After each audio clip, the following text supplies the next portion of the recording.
What's up, guys?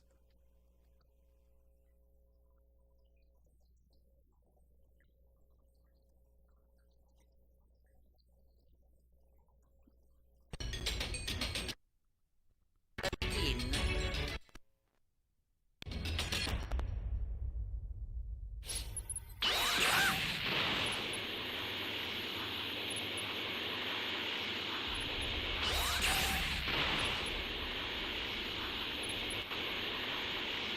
Give me the Dragon Balls.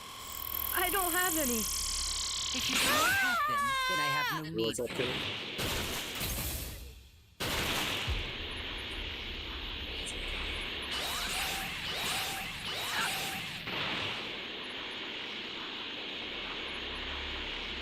Give me the Dragon Balls.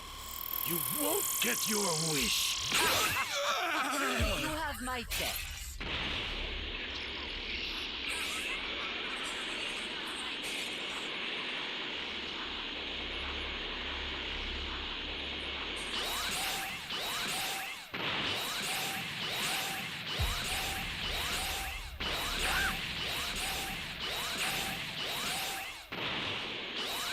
Got not one civilian over here.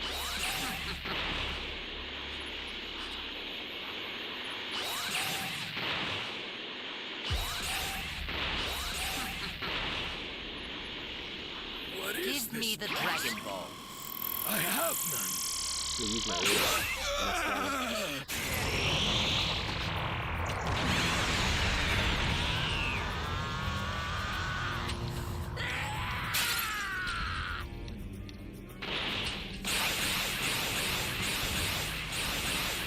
What is this place? Where are the Dragon Balls? You won't get your wish. Very well. I'll make sure your death is quick. Where are the Dragon Balls? I don't have any. Please don't kill me.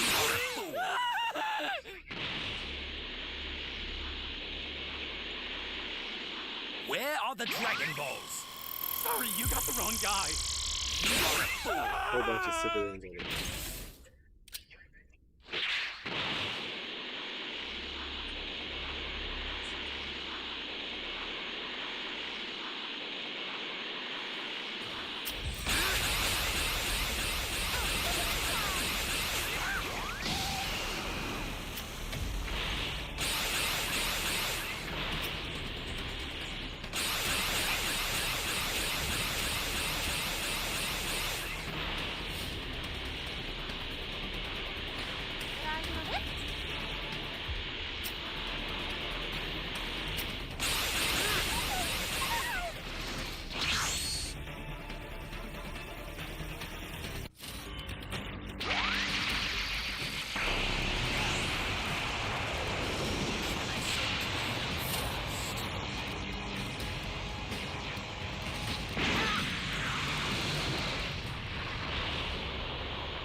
I think I might have killed that girl.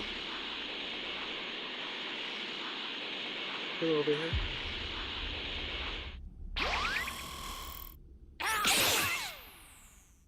You have the esteemed privilege of being the first to see my next fall. Rejoice!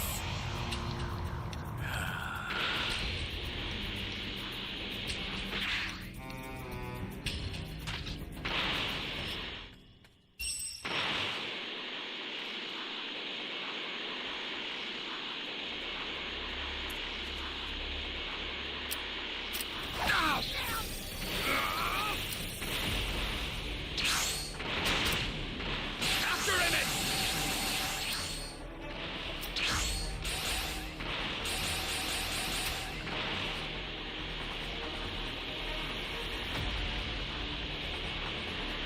Right, Gamer, what's up? How you doing? I can't do this.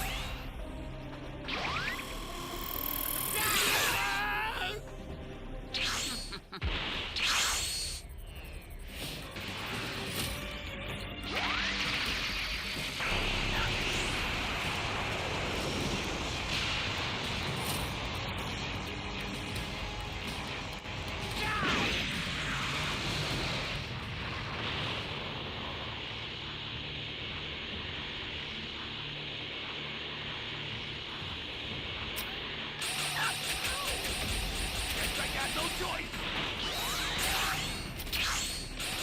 It's over!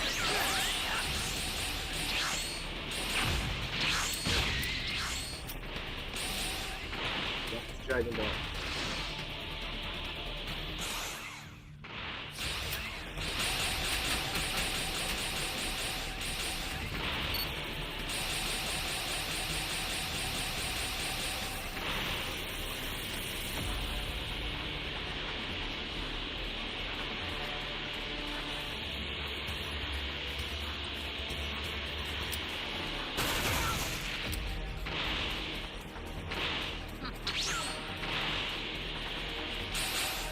Where's this guy go? I knew it was risky coming here.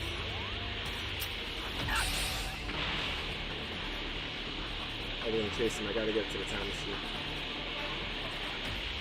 Stole the Dragon Balls from me.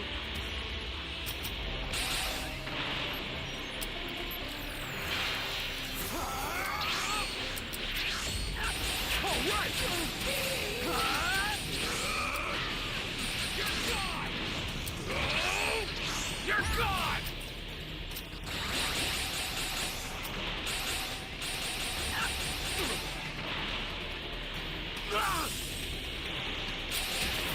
Here comes the pain! Bro, how did this guy get a Dragon Change back so fast? All right!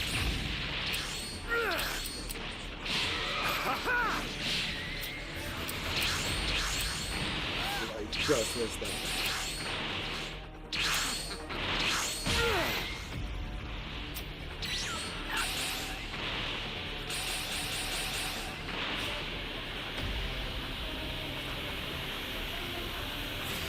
Do this! Flying Nimbus!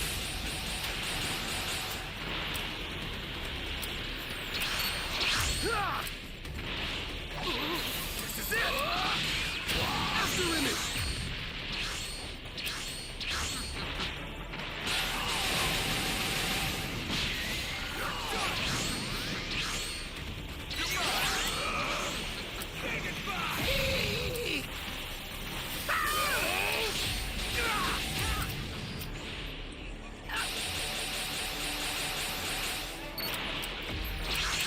Here goes!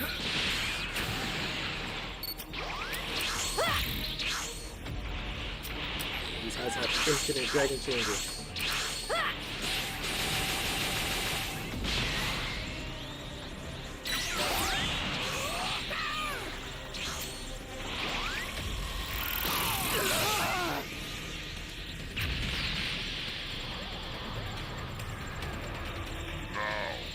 Understood.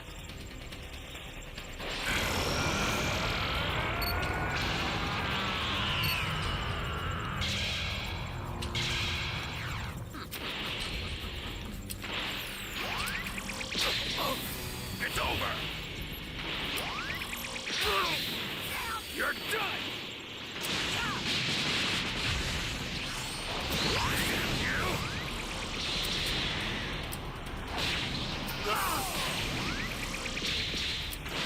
After image! You bastard!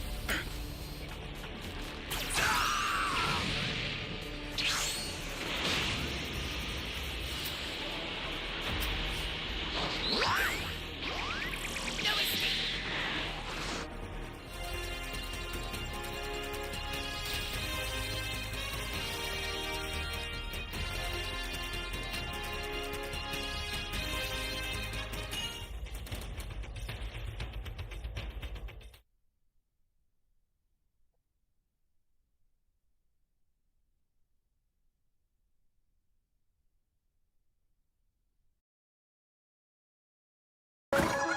This story is created by Goose Santos. Support him by checking out his YouTube channel using the links below.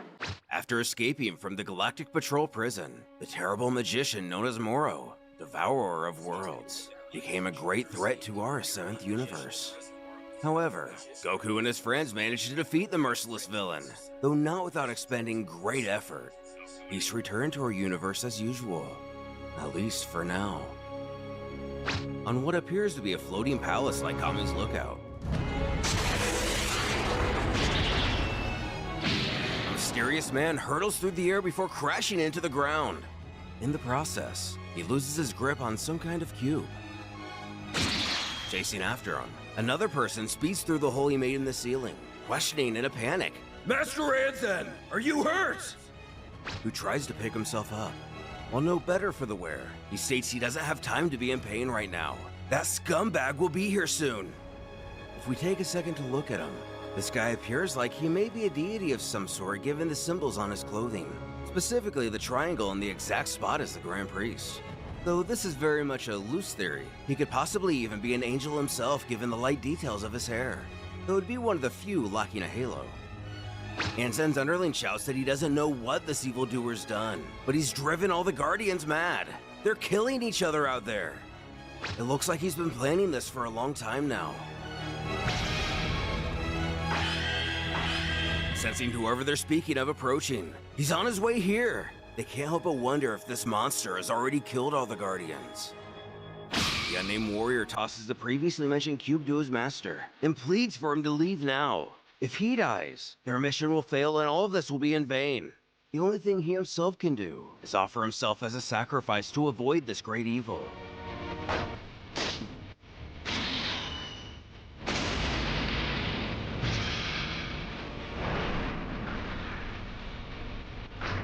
Damn you.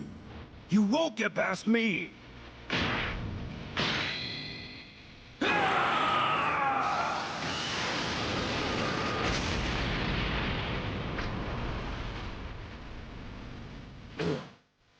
That do it?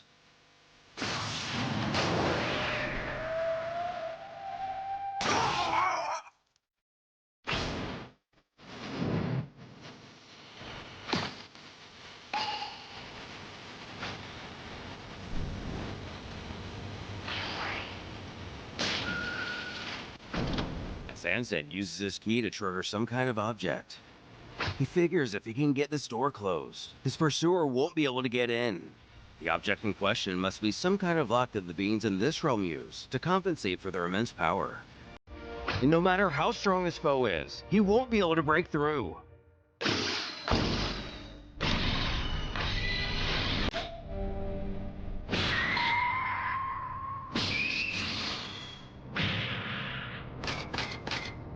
But before the door can come to a shutter, Anson is hit from behind. The creature is able to dash in after him at the last moment. He wonders what he should do now.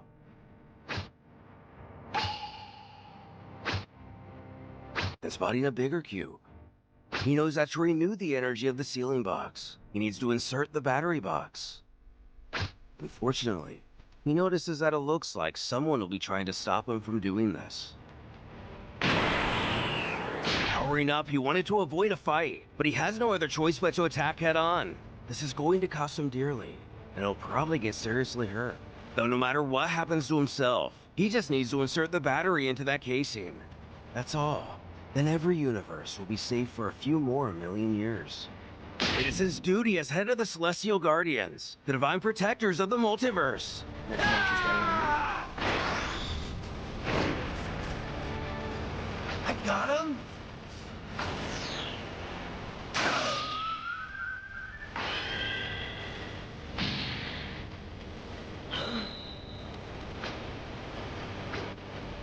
He won the battle, but not the war!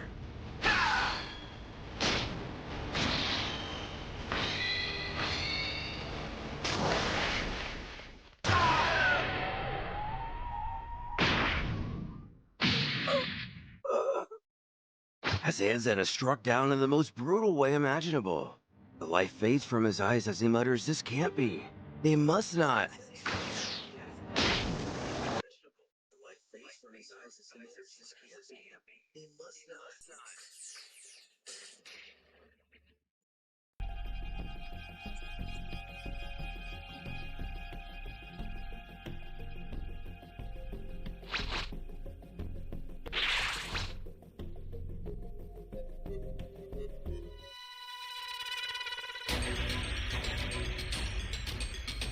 Okay.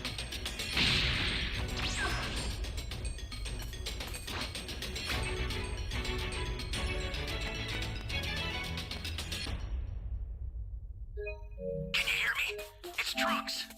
I've set a super time machine, as well as a crate of supplies. Here's how to launch. Find the power keys, then place them in the right spots.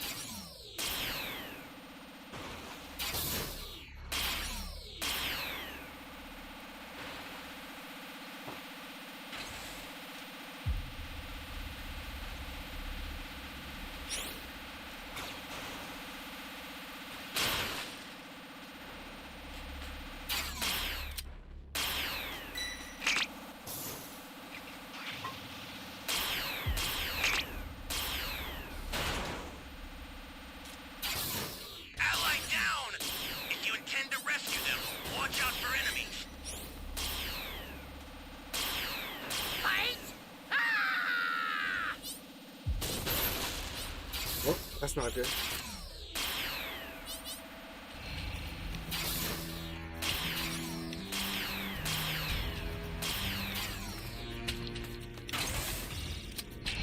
Flying Nimbus! My favorite Gang Force member? I'd say probably Jace.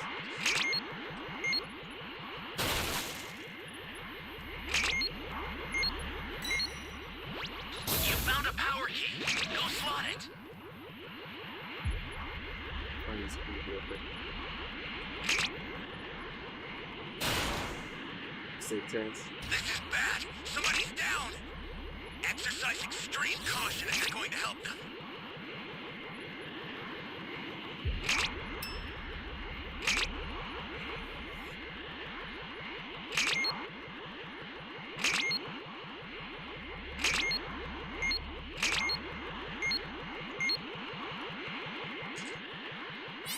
AQ is popping up.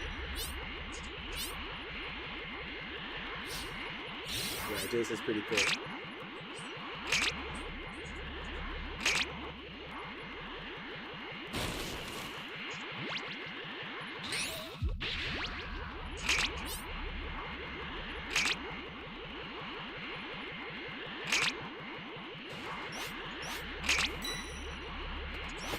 Ally down! If you intend to Looking for rescue his them, Inky, watch not out for popping up. enemies.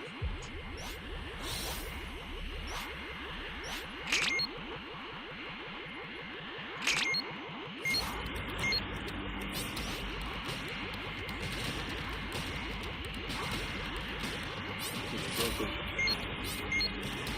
Is it gone?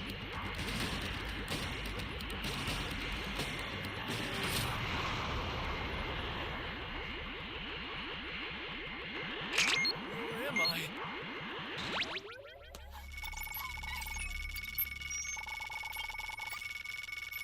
You be careful too, okay? Hey, great! You found another power key. Use it quick.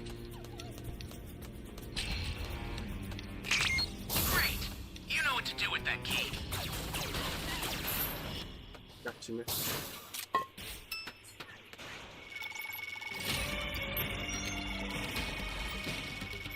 Are you here to save me? We can win this if we summon the dragon. Let's keep last Captain Game. Flying Nimbus! Hey, great! You found another power key. Use it quick.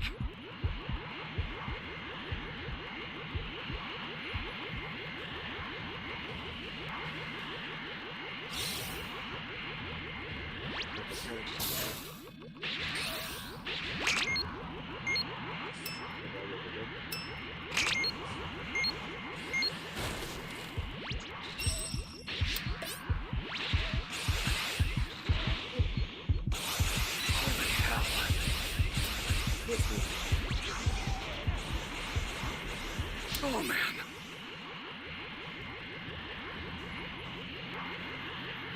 An ally needs your help. We don't know what danger awaits. Think before rushing in.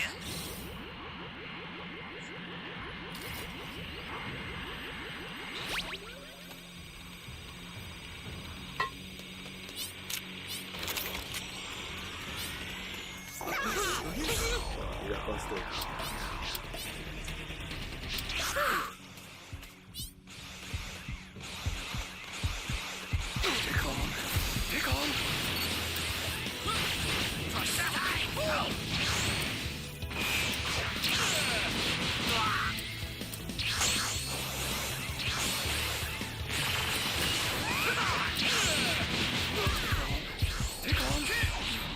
Holy smokes, dog. We gotta hunt them down, Fucking Barret. Gordo, whatever his name is. We did it!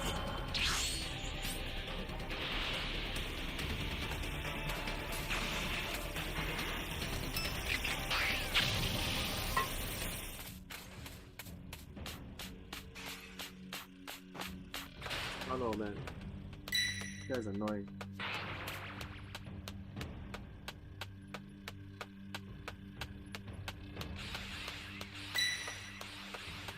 His body can't be known.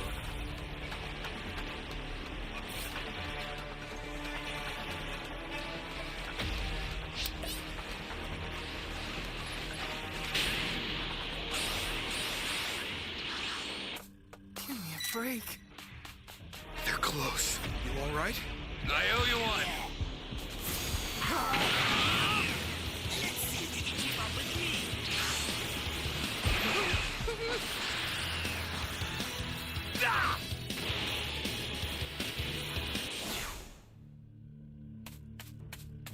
To get out of there.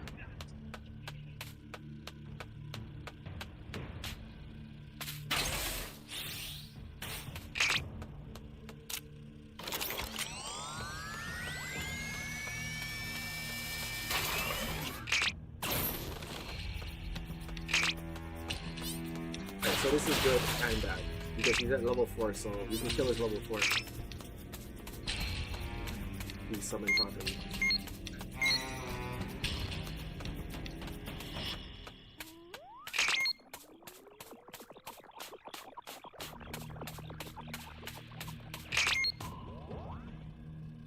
Flying Nimbus!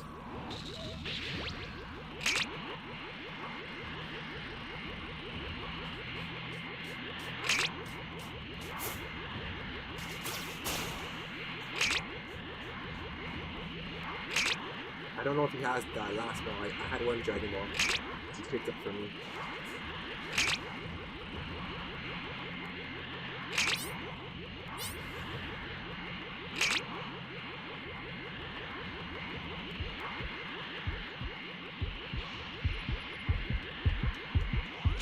Holy hell.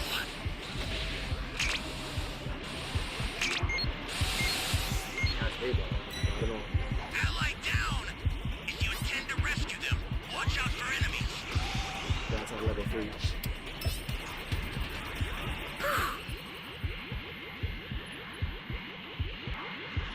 He knows where the key is, so it works fast.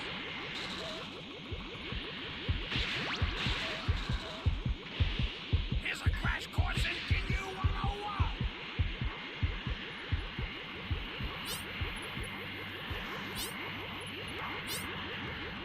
It's just waiting for their dragon chains, I guess.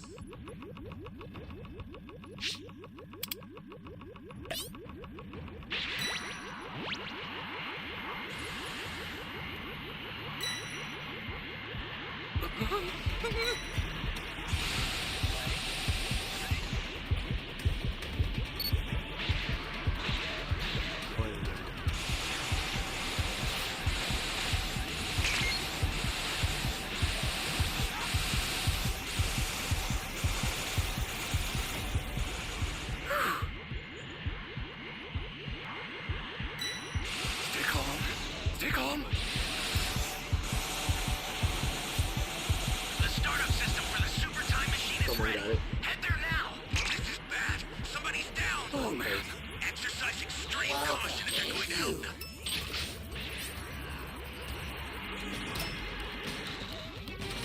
And we gotta shoot rockets and try to steal the Dragon Ball off of him. I'll send some supplies to help. Make good use of them. Holy hell.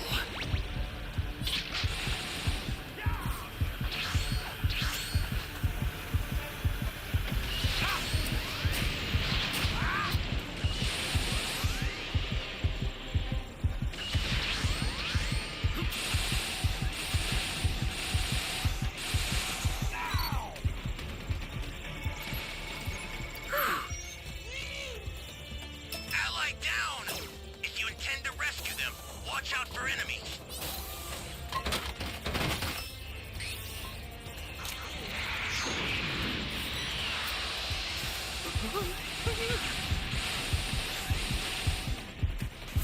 You're done! Well now.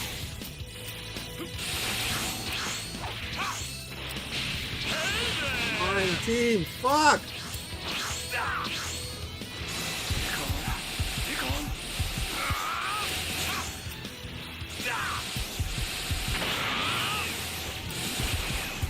You bastard! Break my controller. Continue, Force! Continue! Nailed it. I need to take a break from this game, bro. Honestly. I think we should start playing some Spider-Man. The startup system is under attack. Stop it if you can, but retreat if you need to. Got it? Oh no, no!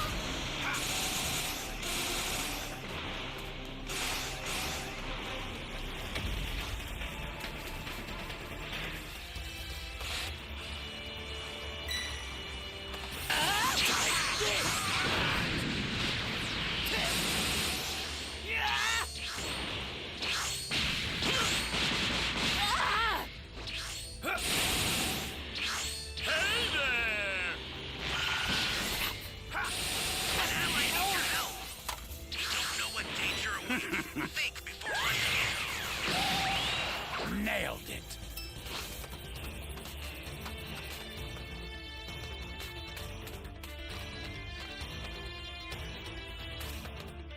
The startup system's under attack. It's dangerous, so tread carefully if you want to get closer.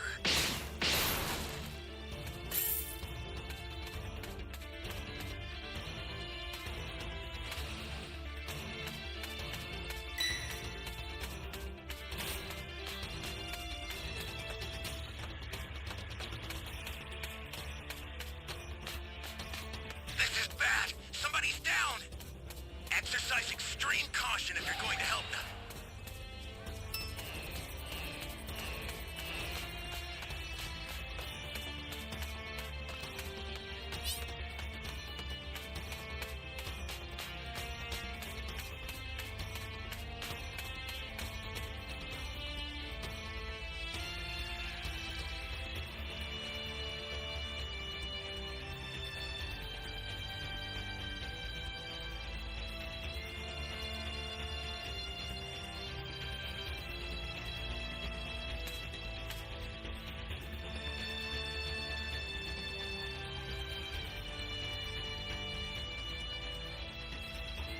Guy just needs to destroy the time machine and stop wasting time, bro.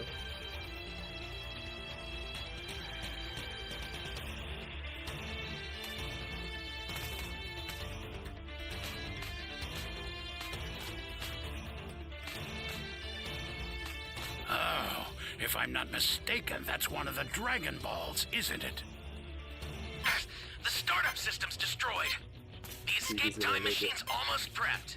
You need to head for the beacon that's indicated by a blue light.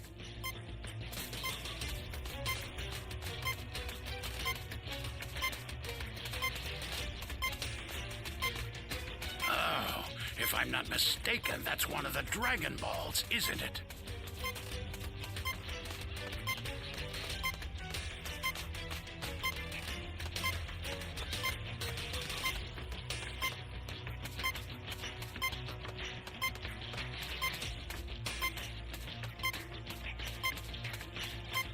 Time to change!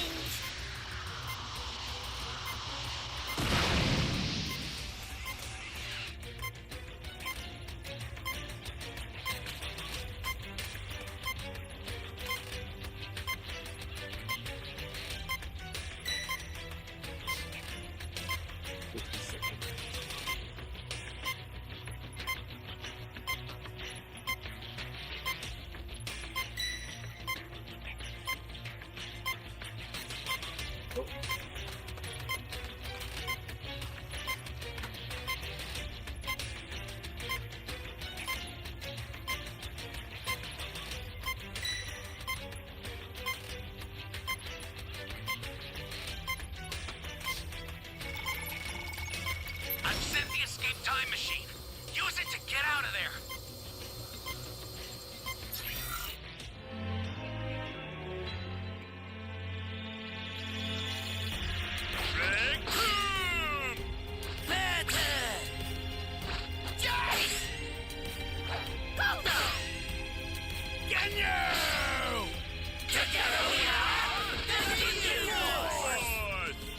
This is perfect.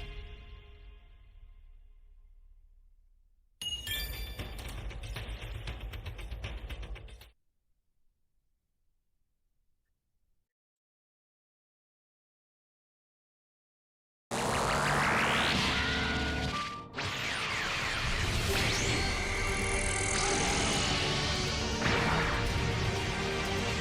cube splits open before the larger cube opens and expels a mysterious energy. Surrounding it, 4, not just one of the evil entities which slayed Anzen. With his last gasp of air, the head of the Celestial Guardians knows he's failed. Every universe is now doomed. What kind of power could this cube, or battery, hold that protects every universe in existence? And where did these guys come from who are strong enough to easily defeat those who defend it? On Barris's planet.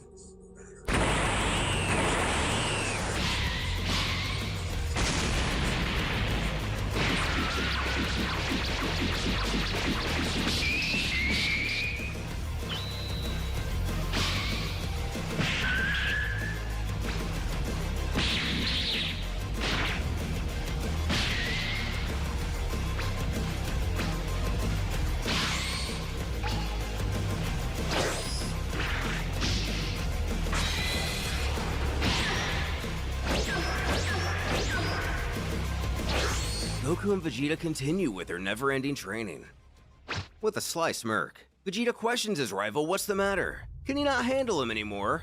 All he can do is use that instant transmission of his to flutter away now. And in a way, the prince is kind of right. He's figured out Goku's latest strategy and is able to pretty much counter him perfectly. He bluntly asks Vegeta if he found a new weakness of his. Which of course he has! What does this clown take him for? When he uses his Kaioken with Super Saiyan Blue, he's strong enough as he himself is in his evolution form, but his energy drains much faster because the strain Kaioken causes. Ironically, this is also classic Vegeta letting his ego give his opponent an edge. Then again, that's a big part of the reason he's come so far.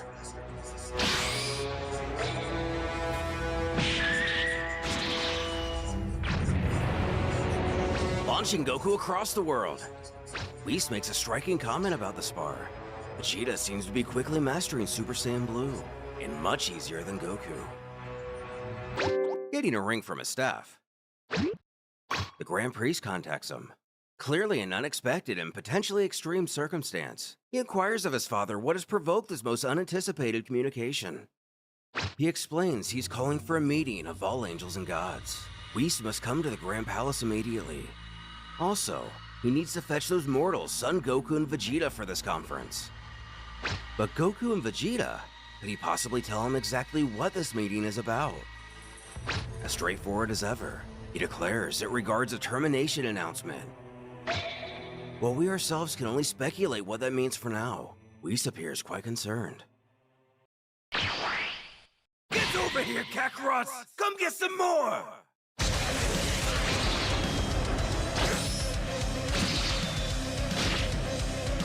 Goku has to admit to Vegeta he's definitely gotten a lot stronger. Who sneers for him to stop mocking him and use that Ultra whatever for him already. This training is pointless if he's holding back. However, his Saiyan counterpart isn't too sure about that. After all, he gets a lot stronger and slippier using Ultra Instinct. He'll probably beat him up pretty easily and it won't be much fun. But how dare he babble such nonsense? Vegeta demands he transform this instant so he can wipe the floor with that stupid face of his. Trying to calm him down, Goku presses Vegeta there's no need to get so angry about it. If that's the way he wants it, no biggie. He can just use it then. A calm energy overtakes our hero.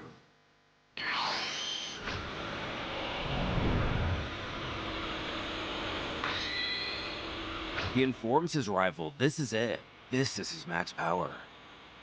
Though he himself may want to use his energy of destruction in this fight, he has been training with Lord Beerus, right? Well, that is true. He's still a long way from mastering that kind of ki and using it in a fight. He won't be doing that in this battle. Either way, Goku figures it's his call. He's ready to do this. Vegeta powers up screaming that this will be the day he finally surpasses Kakarot for good.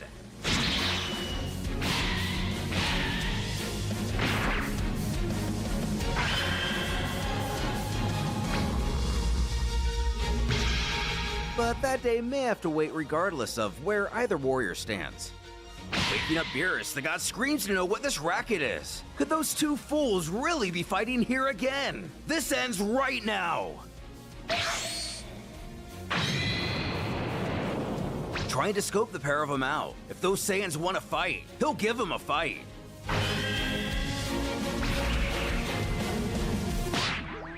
Unfortunate for the prince.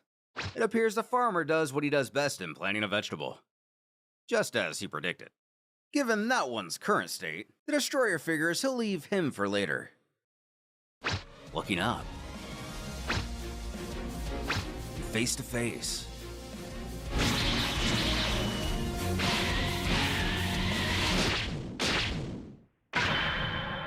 Before they can even begin, Whis puts a halt to their skirmish. Beerus bellows out asking what the angel thinks he's doing. Goku also objects, pleading for him not to intervene.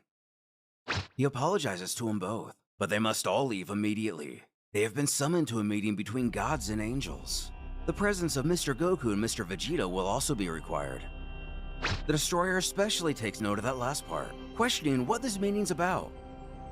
As Blunt as his father, he repeats that ominous phrasing, a termination announcement.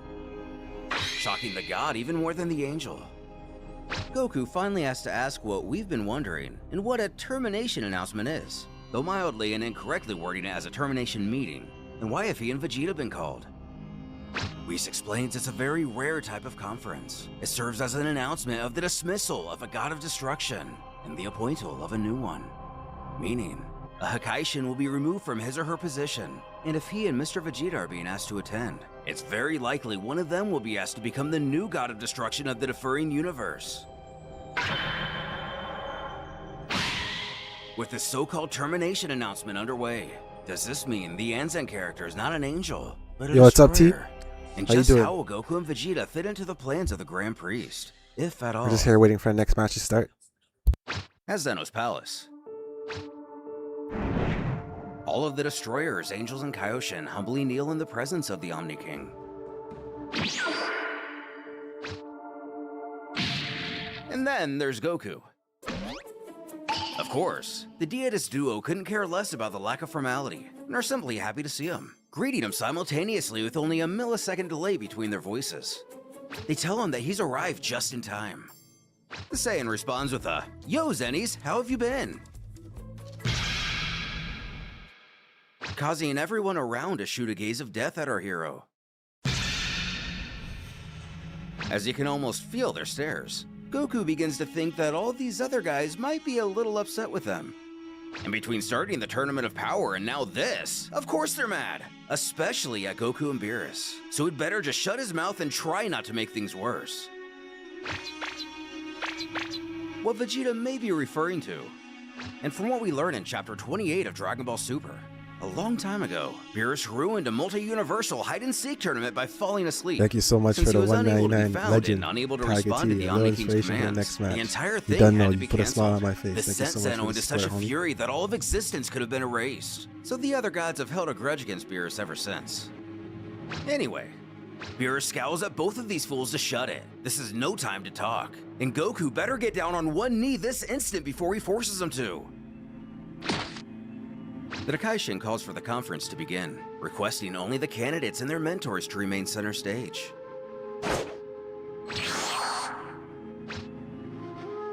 Going on, the Grand Priest believes that the angels have already alerted their respective gods on the reasoning for this meeting. As previously alerted, this is a termination announcement. A god of destruction will be removed from his position, and a replacement will be chosen. The mortals selected as the best candidates to assume this position are both present, Son Goku and Vegeta the Fourth. Showing off his clown skills yet again, Goku raises his hand to interrupt. Hey! You're graceful, sir! Why were he and Vegeta the only ones chosen? Surely there are others way more capable. Maybe from other universes like Topper Jiren. The Grand Priest simply rolls with the waves and is happy to answer this question. It just so happens to be, they are the only two mortals who are currently undergoing training from an angel. That's a very important prereq to become a god of destruction. As powerful as Mr. Jiren is, he has been trained by neither a god or angel. On the other hand, Toph is already being prepared to replace the destroyer of his universe, Lord Belmont. While Goku rubs his head at his perceived complication, Vegeta finally speaks up. He has to admit that he has no desire in becoming a god of destruction, but he will comply without resistance if it's the only way to continue his training with Whis. It seems the proud warrior has happily transitioned from prince to patriarch. A much younger Vegeta would have likely accepted such a role with great impunity. The Father of Angels is pleased to hear of his compliance, even if reluctant. Before telling Whis to inform Grand Zeno, along with the gods and angels present here, of his disciples' qualification to hold this position. Speaking first of Goku, in addition to being a very powerful warrior, he's been able to reach heights of Ultra Instinct that even destroyers of this generation cannot pass. Unfortunately, this is where the benefits of selecting him cease. He's also quite carefree and disconnected from the present.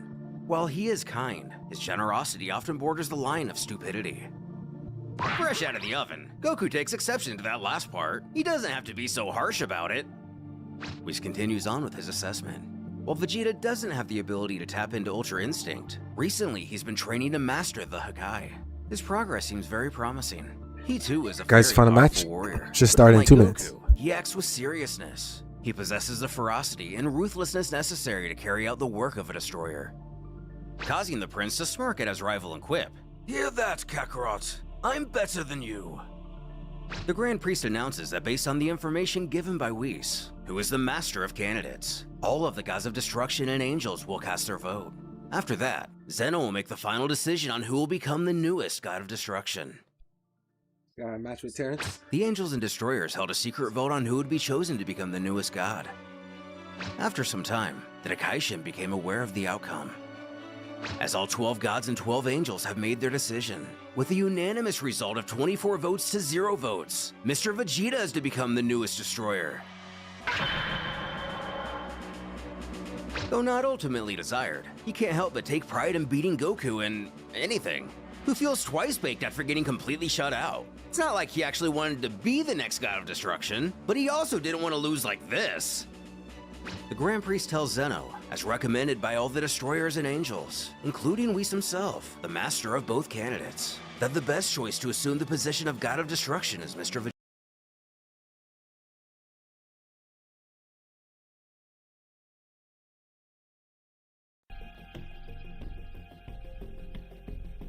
You filth.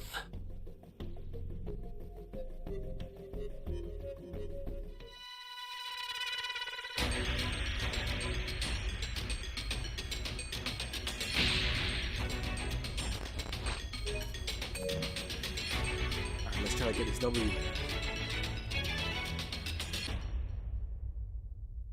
Can you hear me? It's Trunks. Nimbus! I've set a super time machine, as well as a crate of supplies. Here's how to launch. Find the power keys, then place them in the right spots. Time machine, as well as the crate of supplies. Here's how to launch. Find the power keys, then place them in the right spots.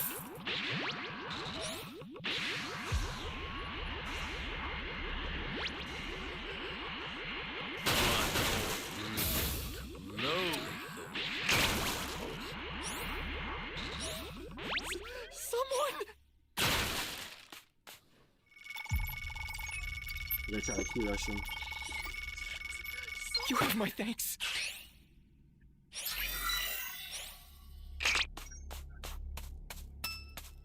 You found a power key. Go slot it. Flying Nimbus!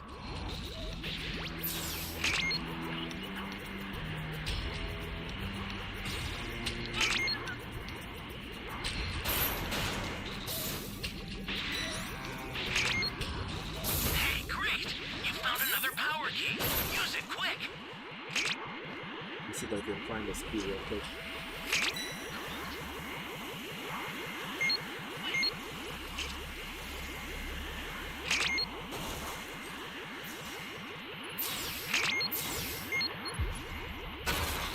Great. You know what to do with that key. Go back and say that Bad. civilian. Somebody's down. Then head to A after. Exercise extreme caution if you're going to help them. Thanks.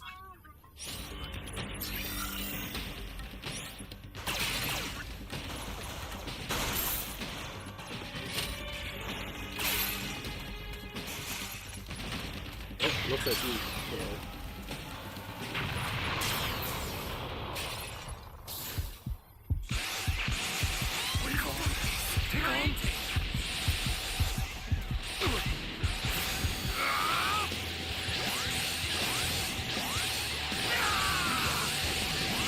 Missing every shot, man.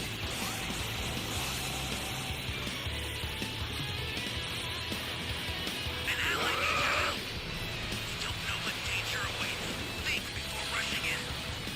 Ah!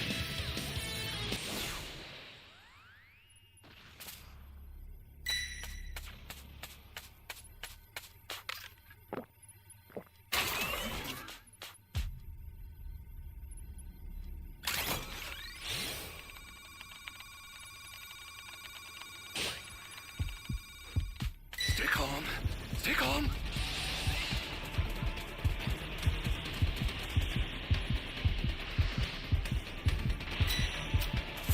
You're done!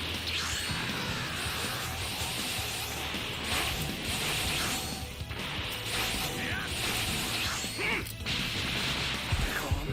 Stay calm. Don't be so Power key. Place it now. bastard! It's no damage, bro.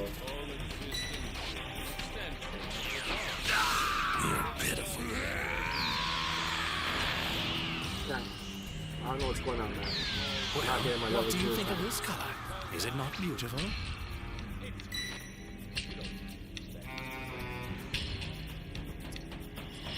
From now on, if I find the power key, I just have to go get all the keys instead of saving these damn civilians. They keep distracting me. I owe you one. Train spear.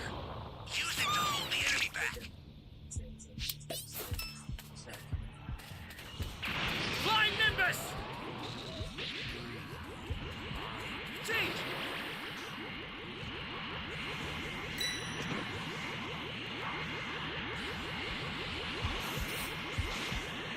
Get the hell out of here. This is bad. Somebody.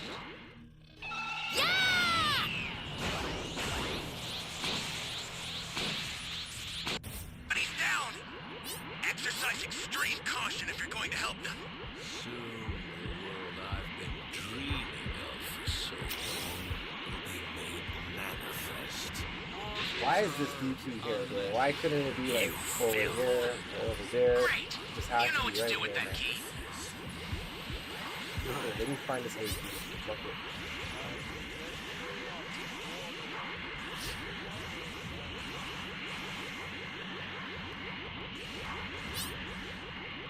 Ally down! If you intend to rescue them, watch out for enemies.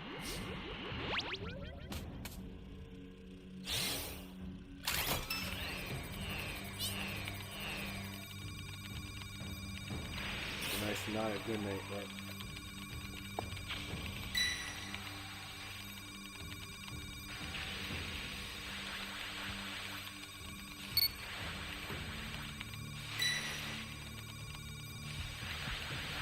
An ally needs your help. Holy hell. You don't know what Flying danger Nimbus! awaits. Think before rushing in. Oh man. This is bad. Somebody's down. Exercise extreme caution if you're going How to the help hell them. did he get over The there so startup quick? system for the super time machine is ready. Head there now.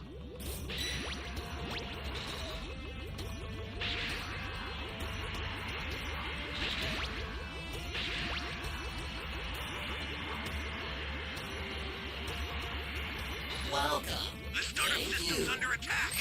It's dangerous, so tread carefully if you want to get closer. I'll send some supplies to help. Make good use of them. The startup system is under attack. Stop it if you can, but retreat if you need to. Got it? An ally needs your help. We don't know what danger awaits. Think before rushing in. I owe you.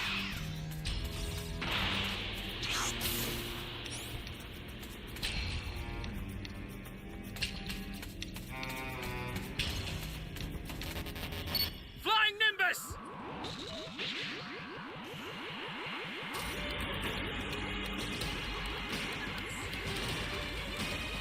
Well, you got in the worst spot.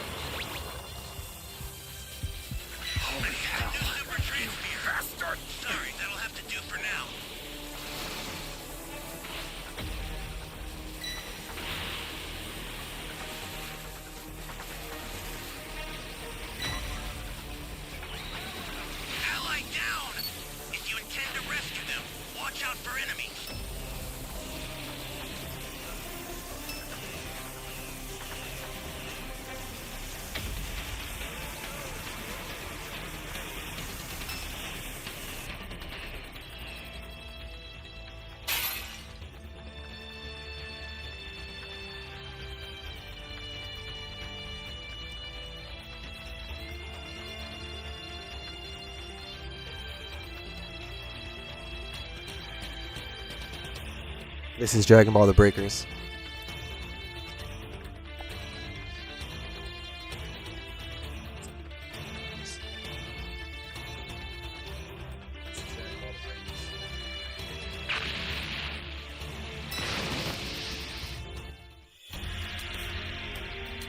The time has come to rend the land and cleanse it of all that is impure.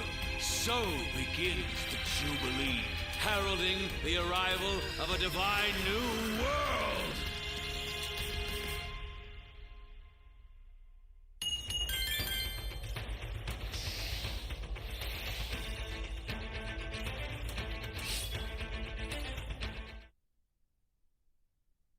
We have a Raider match, always against pre-made. When we have Survivor matches, trash ass teammates, ranked down. Vegeta, but the final say is up to him. Both of which utter. No, screw the vote. We want our friend Goku.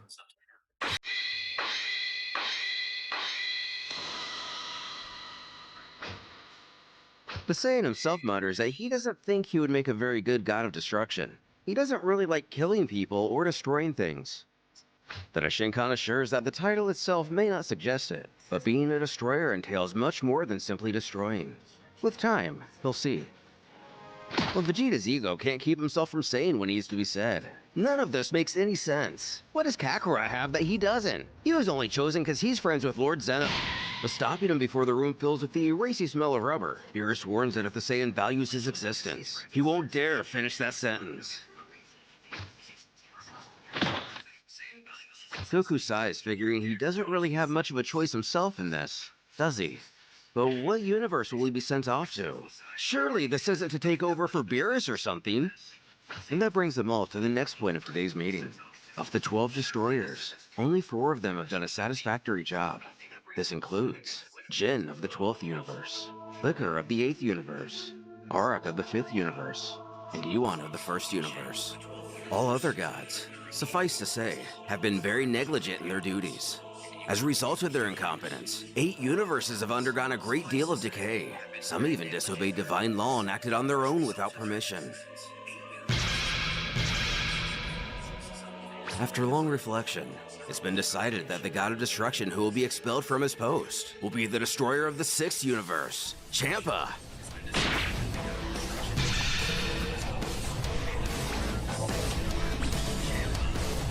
The Grand Priest asks Champa to please make his way to the center of this room, and for the Universe 6 Supreme Kai, Fua, to join him.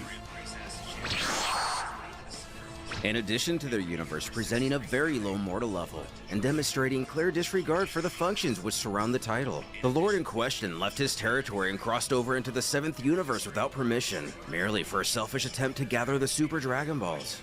Among others, it's because wrongdoings like this they've decided Champa is no longer fit to hold his position. Which is an interesting choice. The Shinkan's wording makes it out to be that it was he and a group of others that came to this conclusion, which would logically be Jin, Liquor, Arak, and Iwan, since they were the only ones off limits from the start of this meeting. Ro just better be happy this didn't all regard specifically the Supreme Kais. Champa relents that he should have expected this. But what happens next? What will become of him now? And from this moment forward, he'll be stripped of his divinity. Along with this, he shall no longer remain immortal and will begin aging naturally again, just as he did before becoming a god of destruction. He may choose any planet of Universe 6 which to spend the rest of his life. Right now I'm priority 2.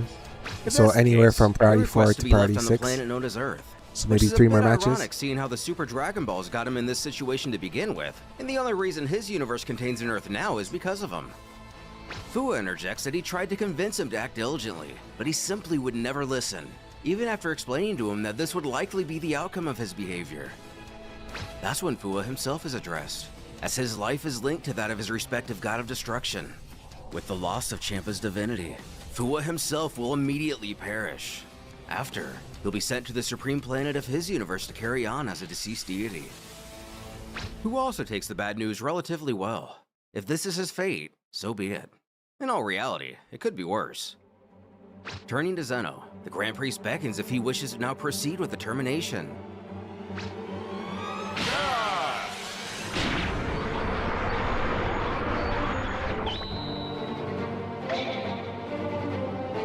As the meeting concludes as quickly as it began. It's then requested of Vados to escort Champa back to Universe 6 as a final courtesy.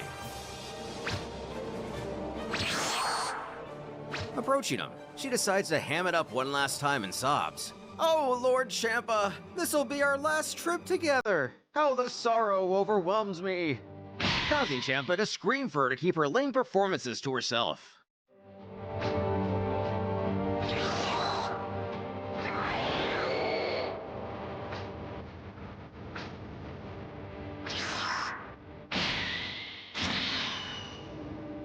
All that remains is for the next God of Destruction of Universe 6, Son Goku, to take over. Preparation for the ritual takes approximately 3 ticks to complete, which is about 1 full day on Earth. So until then, everyone is dismissed. He tells Goku that in 24 hours Earth time, he must be on the planet of destruction of Universe 6. There, a ritual will take place. Until then, he's free to do as he likes. With this, the official conclusion of this meeting has been reached. The Zenos excitedly rush over to Goku, shouting to come play with them. And the Saiyan assures he'd love to, but now since he's going to be a god of destruction, he thinks he has to spend a little time back home to say goodbye to everyone. Bulma might want to throw him a farewell party when she hears the news, which the Omni Kings understand. And now that he's going to be immortal, he's going to have plenty of time to play with them now, right? They can play for centuries! And while the thought of playing for hundreds of years is a bit jarring, Goku nonetheless claims of course they can! But now he has to go.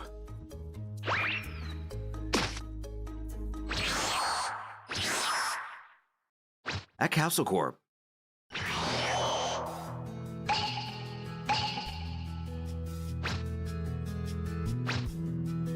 Landing straight in front of Bulma, Goku's shocked to see Chi-Chi's already here.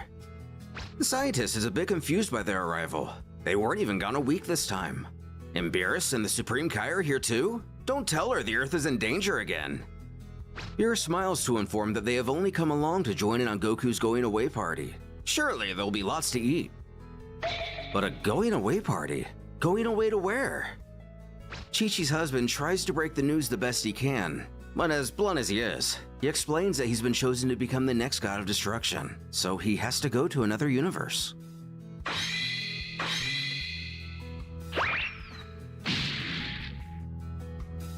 After receiving the news that Goku would become a god of destruction, Bulma called an emergency party at Capsule Corp. All of Goku's friends gather to better understand what's happening and to bid farewell.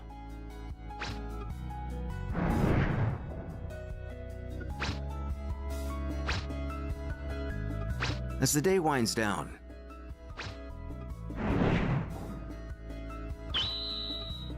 Goku still tries to explain his side of things to a dejected Chi-Chi. He didn't even want to be a god. He thought they were going to choose Vegeta. But Zenny intervened and they picked him instead. And he didn't just say no? Has he lost his mind? Bulma inquires. Though we all know it doesn't work like that. If he refused, who knows what would have happened? He might have erased the entire universe. Chi-Chi finds solace in the reality that at least Goku will now be able to finally work a job that suits him. She thinks he'll like it a lot better than being a radish farmer. While he's happy his mother is taking all of this well, Gohan isn't sure he agrees. The work of a destroyer is pretty intense and he's not sure his dad can do such cruel things. Beerus agrees, stating Goku is too stupid for the job. It would have been much better to have chosen Vegeta, but there's no way to argue with Lord Zeno. Cueing Trunks to drop the mallet on the Goku button, asking if this means his dad lost to Goku again. But he didn't lose to anybody! Does Trunks want to be grounded? On a serious note, Bulma has to ask Goku if he really thinks he's gonna be able to destroy entire planets, kill so many people. He spared even Frieza like 6 times. He knows the implications, but the Grand Priest told him that a destroyer's job is a lot more than destroying things. He honestly plans to avoid killing people as much as possible. When Gohan brings up a good question, does this also mean he'll be working with the Supreme Kai? Who has no idea? When Lord Champa lost his divinity, the Kaioshin of his universe died. So maybe this just means he'll be without one? This brings Shin to chime in with a bit of info. The life of a Supreme Kai is linked to the life of the god of destruction of their universe. From the moment Lord Champa lost his divinity and energy of destruction, it's as if his divine side perished. Because of that, Lord Fuwa in turn perished as a result. Goku's life too will be linked to a Kaioshin tomorrow at the ritual. So now we know how the Hakaishin are chosen. How are Kaioshin chosen? And there are a few ways. But in this case, it'll probably involve the Kaiju Tree of Universe 6. It has probably bloomed a new golden fruit. That's the best reason he can think of to choose now to replace the Universe 6 destroyer. Perking his ears, Vegeta has to question what a Kaiju Tree is. Laying down some more knowledge. Kaioshin and Kaio are all part of the Shinjin race. They were all born from the divine Kaiju Tree. The common fruits of these trees give life to all Kaios, such as King Kai. The golden fruits, which are much more rare, give life to Kaioshin like himself. He believes that the Kaiju Tree of Universe 6 has produced a new golden fruit, and the powers that be have approved the birth of a new Kaioshin, hence the appointment of a new Hakaishin. Trunks finds himself a bit baffled by this variation of the birds and the bees, or maybe better equated to the branch they both reside on. The boy figures, "So you guys are like apples? That's kind of weird." Whis has to joke that it's much easier than how mortals are born, is it not? Prompting Goten to question his mother just how kids are born. Chi-Chi bellows at the angel to watch what he says in front of the kids. She isn't ready to have this kind of conversation yet. Whis laughs, but apologizes to the angry mother. As Goku has a shower thought, if they grow like apples, what happens if a rotten one is born? Shin then entails that when a common fruit is born rotten, it births a Makaio. And when a golden fruit is rotten, a Makaio Shin. In both cases, these corrupted entities are sent to the Makai world, also known as the Demon Realm. As a matter of fact, they've already met a Makaio Shin. They remember a few years ago, it was one of Babidi's henchmen, Dabura. The two of them are merely two sides of the same coin. Beerus stands to announce that this was a fine party, but it's time to leave, commanding Goku to follow. With a bit of a stutter, Chi-Chi wonders if Goku will be able to come back and visit. Whis tells that until Mr. Goku has obtained basic knowledge of his new position in universe, not to mention grasping his new power.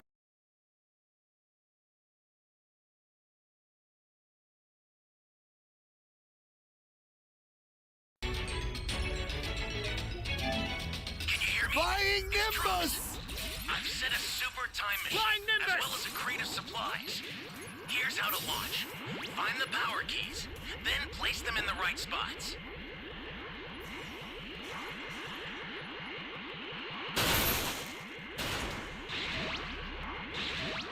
Welcome.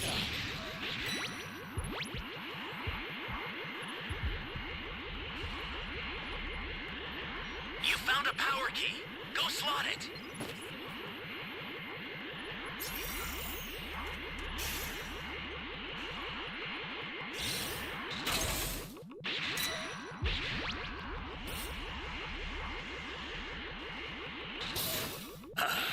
Excellent.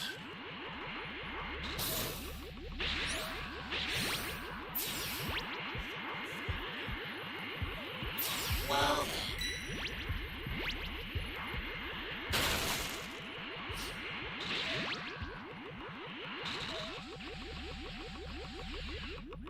Great. You know what to do with that key. No. There was like 3 civilians there, I could have seen. It's so annoying. Like, why did you drop the gun that way, bro? You have to go to 8.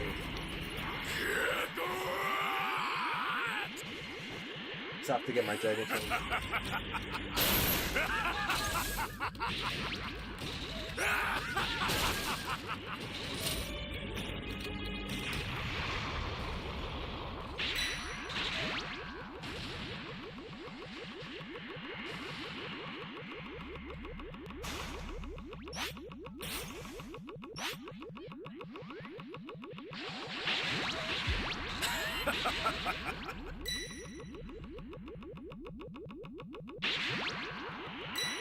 That's a new power key. Place it now.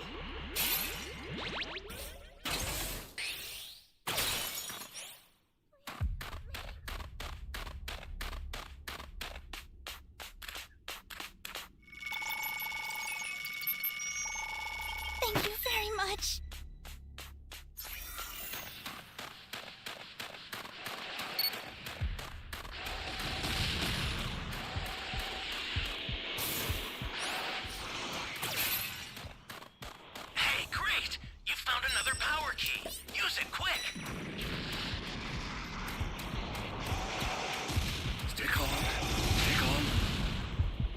Flying Nimbus!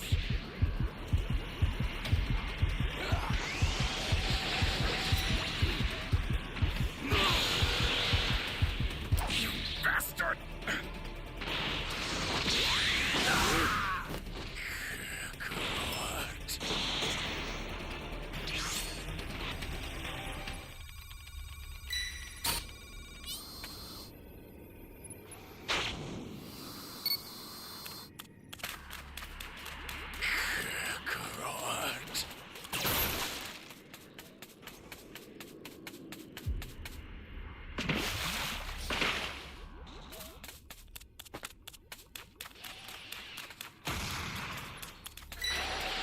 That was scary.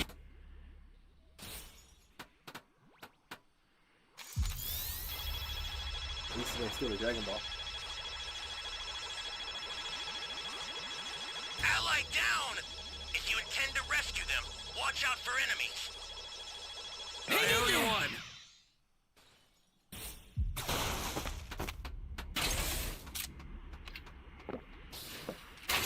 Flying Nimbus!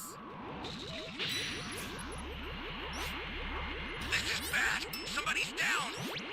Exercise extreme caution if you're going to help them.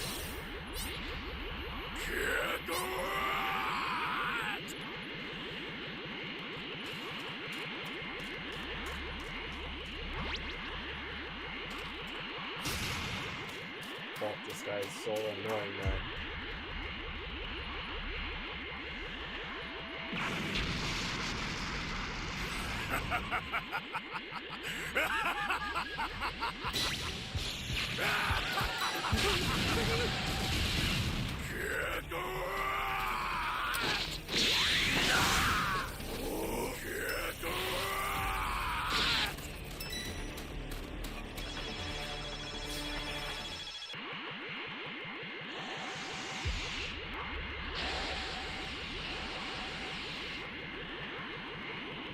You serious? I'm getting sick of this game, honestly. It's time to play something else.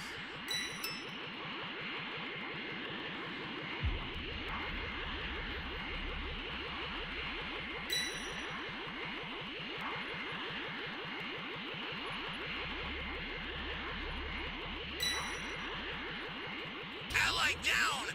If you intend to rescue them, watch out for enemies. The startup system for the Super Time Machine is ready. Head there now. Flying Nimbus!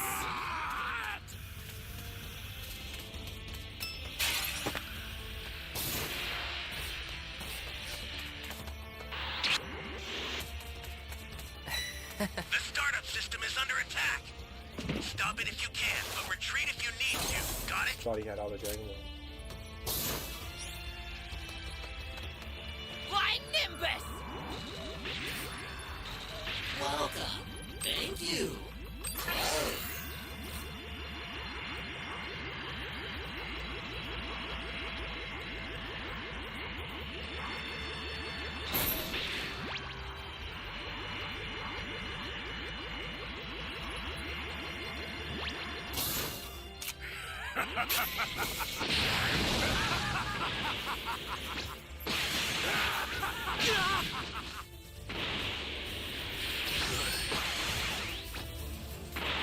Bro, it's like every 30 seconds.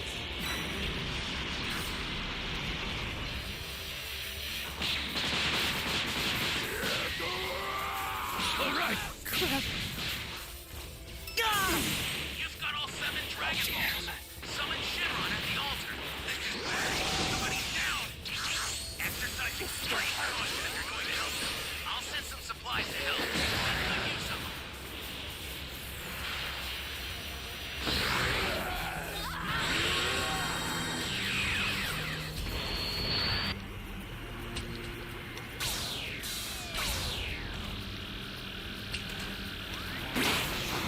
I sent you a super transmitter. Use it to Hey! Did I just say every 30 seconds? An ally needs your help. We don't know what danger awaits. Think before rushing in. This is bad. Somebody's down. Exercise extreme caution if you're going to help them. The startup system's under attack. It's dangerous, so tread carefully if you want to get closer. The startup system's destroyed. The escape time machine's almost prepped. You need to head for the beacon that's indicated by a blue light.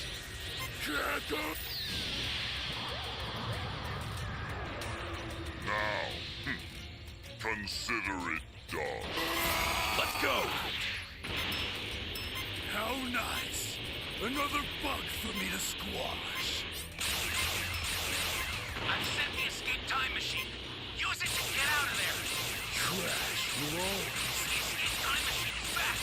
Whenever you have a beacon.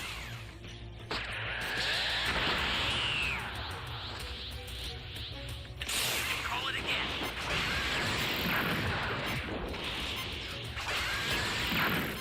Step forward, and I will send you to your grave.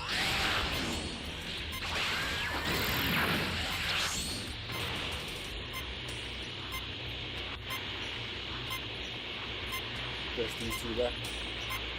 An ally needs your help. You don't know what danger awaits. Think before rushing in.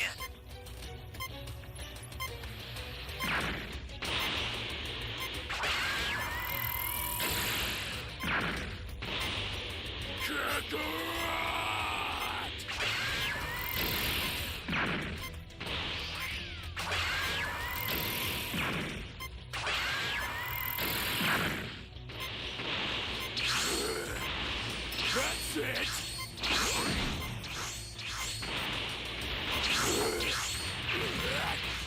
Step forward. I will send you to your grave.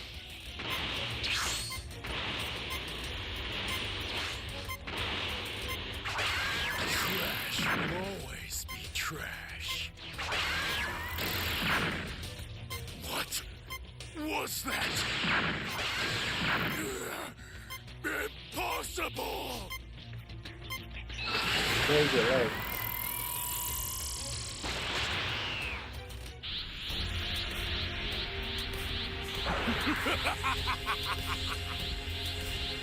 If you'd only chosen death, you could have avoided more suffering. The end is nigh!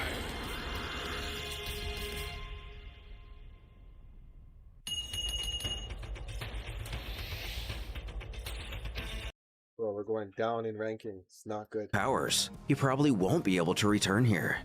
But that shouldn't take all too long. Whis' younger sister is quite strict in her training, so he doesn't think a vast amount of time will pass before Goku's able to come see them all once more. That is, of course, if Lord Beerus doesn't mind him trespassing in his universe. Who can only roll his eyes at such a statement. And wide-eyed, Goten asks his dad if he can come with them so they can train some more, causing Whis to once again speak up.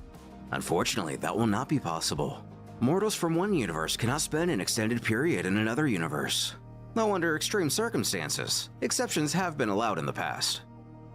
So Goku tells his son that he'll make him a deal. When he gets back, he wants Goten to be as strong as he can possibly get so they can train together. Does that sound good? Who promises the next time he sees him, he's gonna be so much stronger. Turning to his other son, Goku instructs Gohan to take care of his mother until he returns. So, you know, par for course as usual. Krillin then steps over to our hero to wish him luck, and to never forget what it means to be an Earthling. Roshi has a similar sentiment. He wants Goku to go show those gods the power of the Turtle School. And finally, Vegeta. The prince smirks that whether god or mortal, he better not think their little rivalry is over. Though he wouldn't for a second.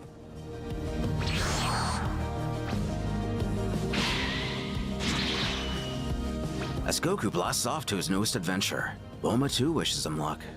They'll be waiting for the day he returns. Landing on the Universe 6 Planet of Destruction.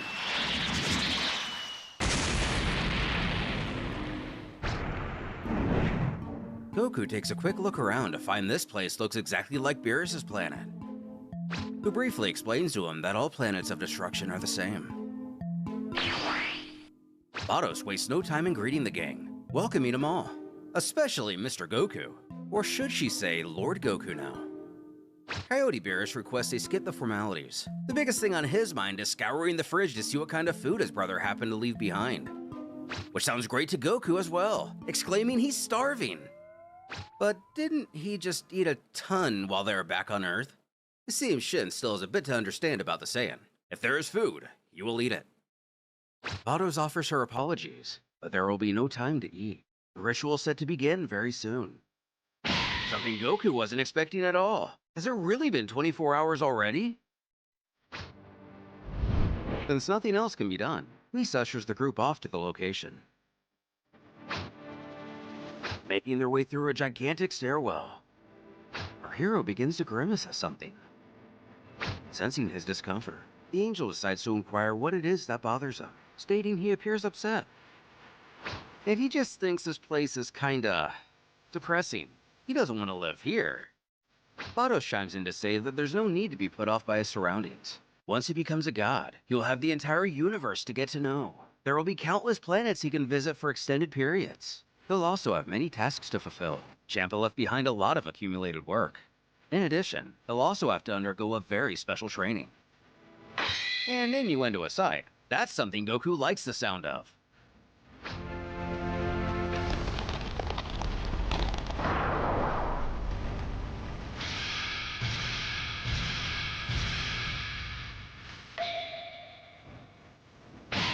Again, all of the other Supreme Kaizen destroyers shoot a glare of disdain at the Saiyan. He wonders if they're late by chance. But they're in fact 2 minutes early. The looks are simply because the ritual to form a new Hakaishin are always very tense. Glancing around the area, he doesn't spot Zeno, prompting him to ask if he's coming. Alas, no. Beerus tells him that Lord Zeno finds events such as these too boring. He himself actually agrees with that sentiment. He wishes he could refuse to attend these as well. That's when a trio of statues are spotted. One of which clearly Champa. The other two an unknown lizard-like being, though the third is uniquely familiar. The Kanatian swordsman known as the legendary hero to his people. Chrono with a mohawk. Naturally, Goku has to question what the deal is with these monuments, which are apparently all former destroyers who have ruled over the 6th universe. As he can see, Champa is the third. This actually shocks our hero a bit. So does this mean switching gods isn't really that all uncommon? Whis utters that even if a destroyer doesn't get ousted from their post, they will eventually leave under one circumstance or another. This could be because of retirement, dismissal, or even death. Which really shocks the Saiyan. He didn't think a god of destruction could actually be killed by someone. Aren't they like the top of the top?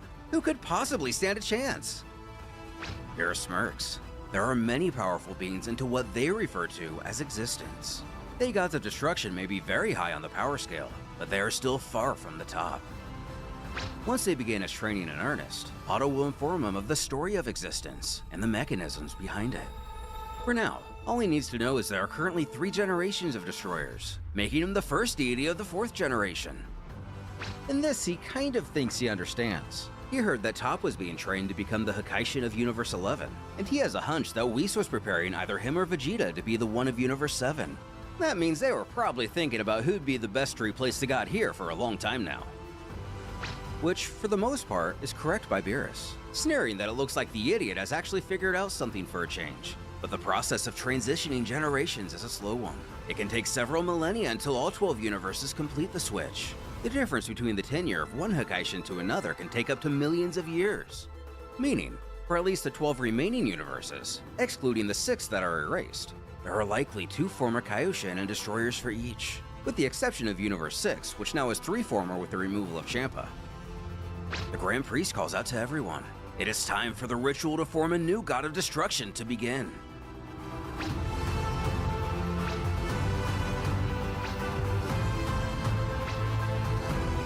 Having set out 2 cushions, the Daishinkan instructs Goku to take a seat in the empty one.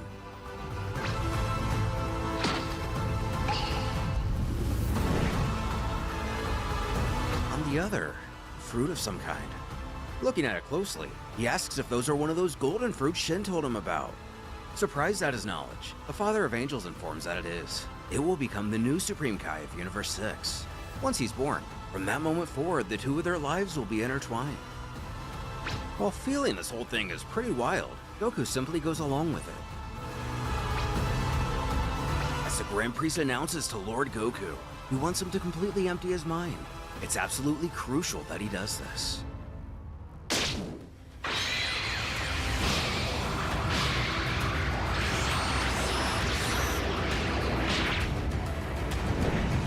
Now donning the uniform of a destroyer, the Saiyan himself states he doesn't really feel any different when he's greeted by a cute face. A new Kaioshin.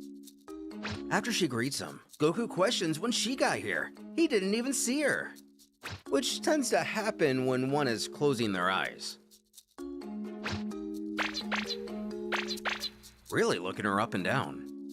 He didn't even know the Supreme Kais could be girls. Apparently never hearing the story of the West Supreme Kai way back when. But actually, Kaioshin have no gender, though some were born with a female appearance. She tells him her name is Lei, by the way, and it's nice to meet him. Who returns the formality. Grand Priest states he only hopes the pair can stay this cordial for the long haul, as from this point on, their lives are now intertwined. They will need to work together in harmony for the good of their universe. Goku raises his hand with a concern, beckoning the great sir that he's not so sure anything within his body has changed. Could it be something went wrong with the ritual? But no, everything has been executed perfectly to plan. He'll feel changes within his body gradually. But starting today, his body has stopped aging as divinity now courses through him. Vados chimes in that she must say, Goku's looking a whole lot better in that uniform than Champa ever did. Confused, our hero looks down to finally discover the change in attire, wondering when he put this on. Appreciate it, Kenneth. But without answering Hope you're having a great let's night. say rhetorical question, that Shinkan announces to everyone in attendance. This is the newest Kaioshin, Lei, and Hakaishin, Son Goku. As all the other angels and destroyers bow, it's then told to the pair that from this moment forward, it's their mission to work together for the good of the Sixth Universe. It's their duty to maintain a perfect balance between destruction and creation, as well as preserve the good of the universe as a whole.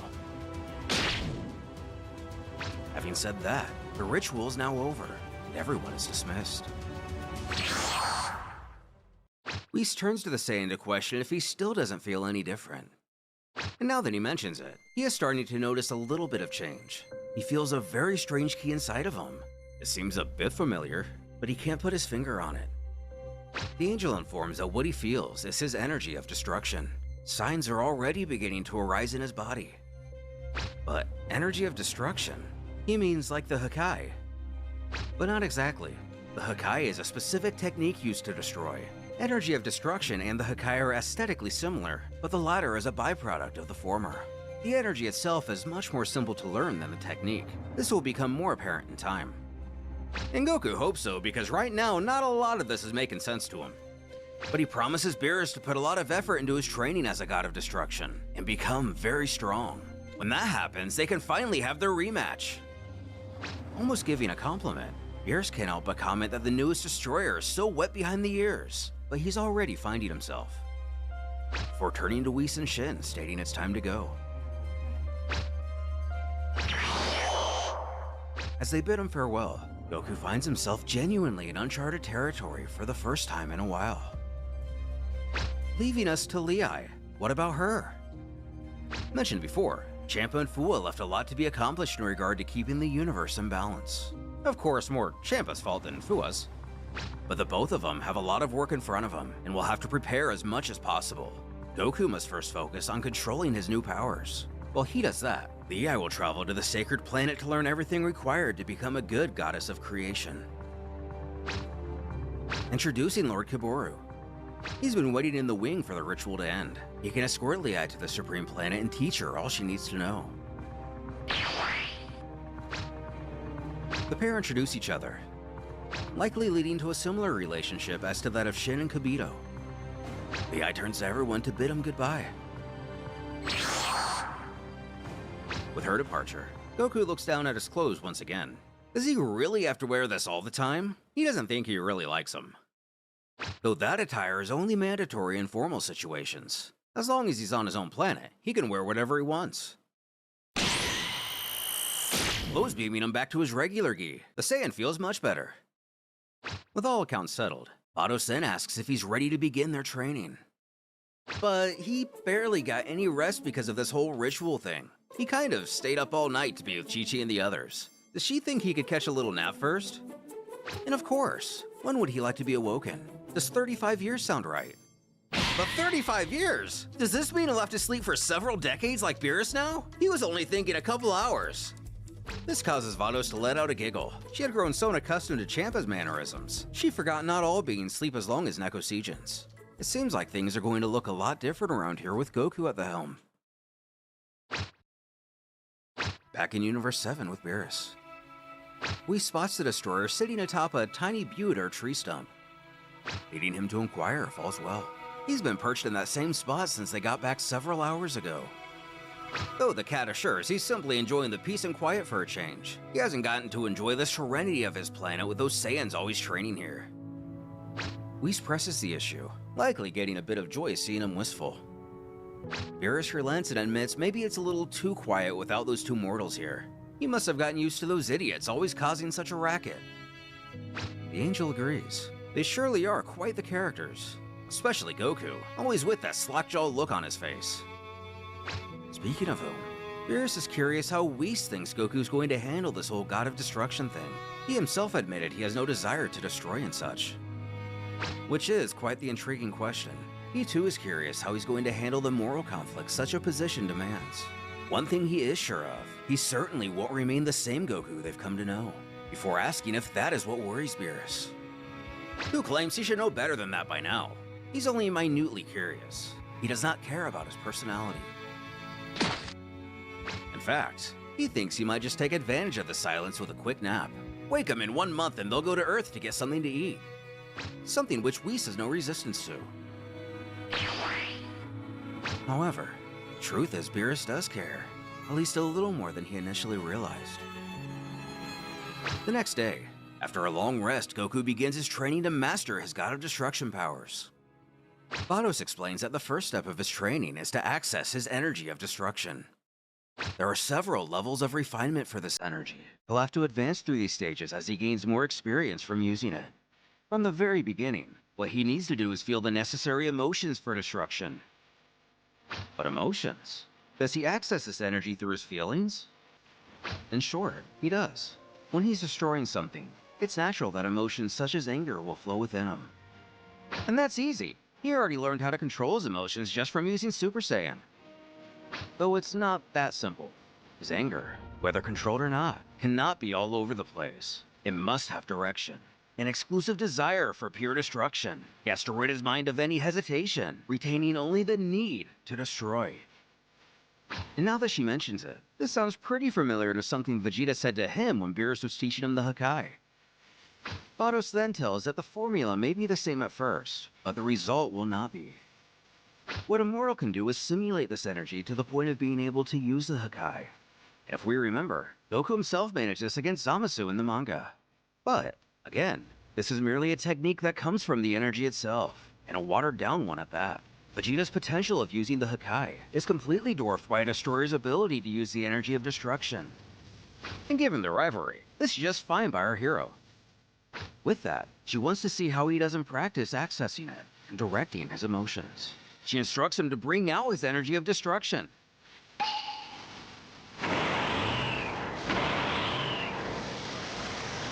Commanding him to stop, Vados states that he's only using his regular ki. Doing this will not draw out his destroyer energy. A bit confused, Goku believes he felt all the anger he possibly could. What's he supposed to do now? And if he can't tap into the correct type of anger, all that's left to do is meditate on it. But meditate to become angry? And that's exactly right. By meditating, he'll be able to find the source of destruction within his mind. He'll have to familiarize himself with it. He's not really sure if he even follows, but he'll try. She tells him to dive deep into the depths of his mind, try to feel all of his ki and types of energy, and of course emotions which pass through his body and mind. He will certainly find, even if in the most intimate regions, a source of negative energy. This is often found in the darkest abyss of one's being. When he finds that energy, join it. He must make it his own. Though he must be very careful, as if his will is too weak, it'll consume him.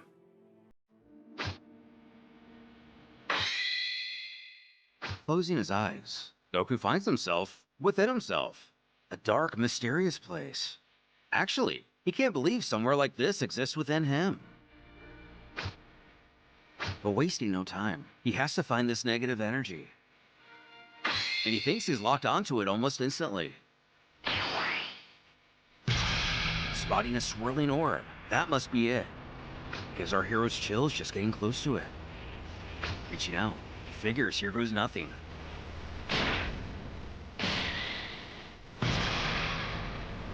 Touching it, Goku has never felt such a sensation before. The pain is more intense than anything he's ever experienced. What is this blind fury?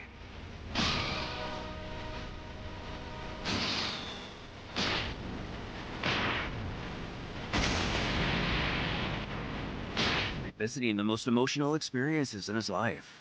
Goku screams he will not be consumed. The darkness will obey his command and give him its power. As a shockwave emanates over the planet of destruction, Vados wonders if he actually got it. Or is he overwhelmed by it?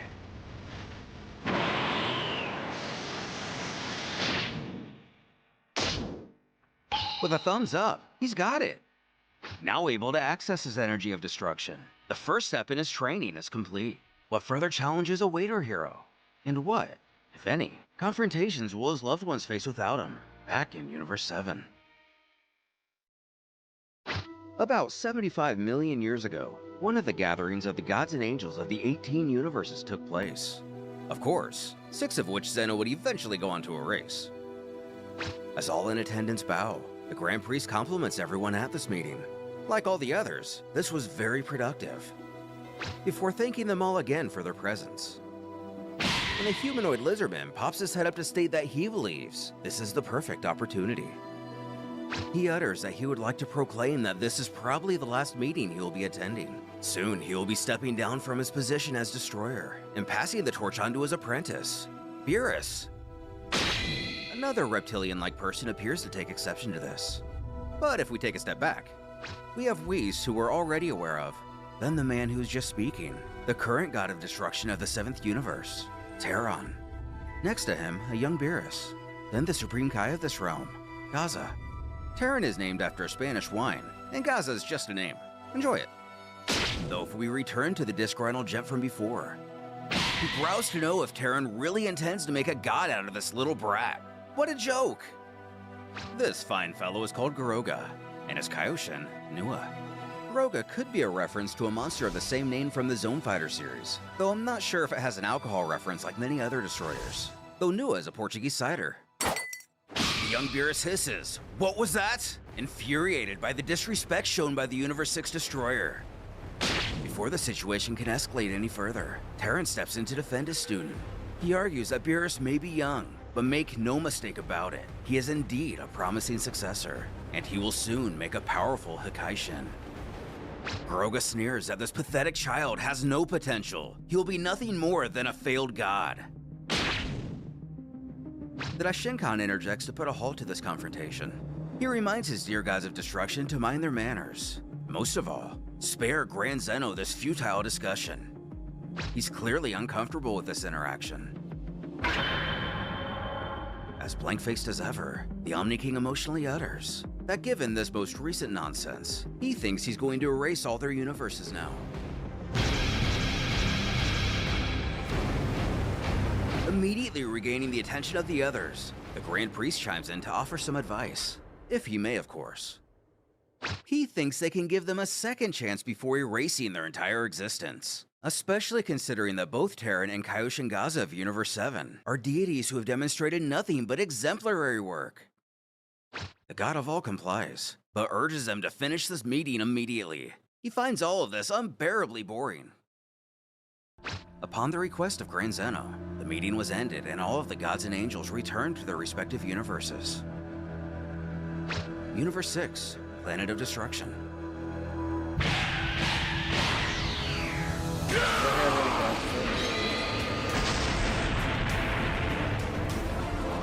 Sensing some disturbance with her destroyer, Kaioshin Nua asks what it is that bothers him.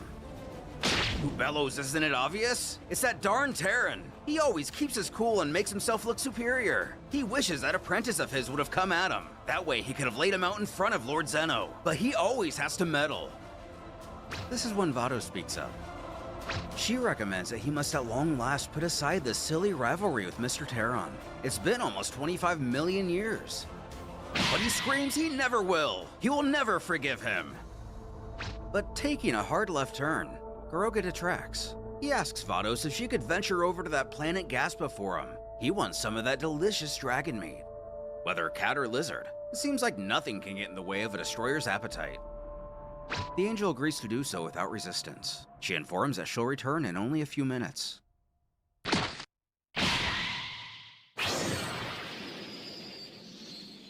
The moment Vados is gone, Garoga hatches a plan. He beckons Nua to state that the two of them are the same. He doesn't like the Hakaishin of Universe 7, and she doesn't really like the Kaioshin of Universe 7, does she? With a stinging glare, she scowls that Gaza is always getting all the praise. No matter how hard she herself tries, he always seems to be one step ahead. Truth be told, she believes Gaza to be nothing more than a fraud.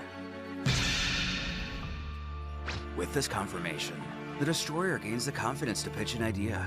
How about the two of them implement some change for Terran? If they instill chaos into Universe 7, they can make them go from the envy of all to the laughingstock of the multiverse. She inquires just how they would go about doing that. If they act out against Universe 7 and someone finds out, they will surely be reported to Grand Zeno. Afterwards, there's little doubt in her mind they will be erased for committing such a crime. Which is why they're going to act secretly. Nobody will know a thing. They're going to let the inhabitants of Universe 7 self-destruct. All they need to do is take some evil elements from the universe and let them wreak havoc instead of the two of them. The Supreme Kai finds this interesting to say the least. But still, if they go in there, it's very likely Gaza will at some point notice them. They will be reprimanded. Or again, even worse. And Garoga has strategized for that too. Mockingly asking if only there were a region in the universe that not even the Grand Priest could gaze upon. She knows very well the land which he speaks though, doesn't she? But he couldn't mean. He does. Cutting away, we jump to a few days later to join Beerus and Terran on the Universe 7 Planet of Destruction.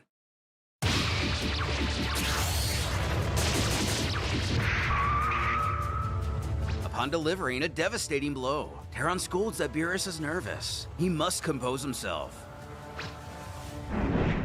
If he keeps attacking without thinking, he will only waste energy and leave gaps, such as the one he so blindingly exposed just now. The child screams he's had enough of his lectures. Charging up to use the Hakai, Terran is actually impressed. He didn't think his student was able to use this technique at such a level yet.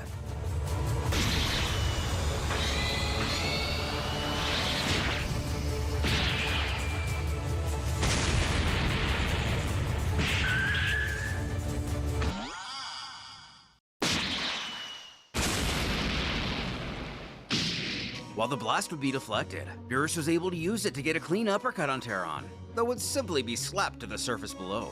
As he goes to pick himself up, he turns his attention away from his master to bellow at somebody else, angrily asking what they want. Of course, none other than Whis. He snarkily, though fairly, questions if the fog in his mind has something to do with what happened at the meeting of the gods. Who transparently responds that he doesn't like that fool underestimating him, and he knows that it's not only Garoga that's the problem. All of the other gods see him in the exact same way and he's sick of it. After this outburst, Terran interrupts to quip that he didn't believe Beerus was still this weak. But what is he even saying? Beerus is the most powerful mortal in the 7th universe.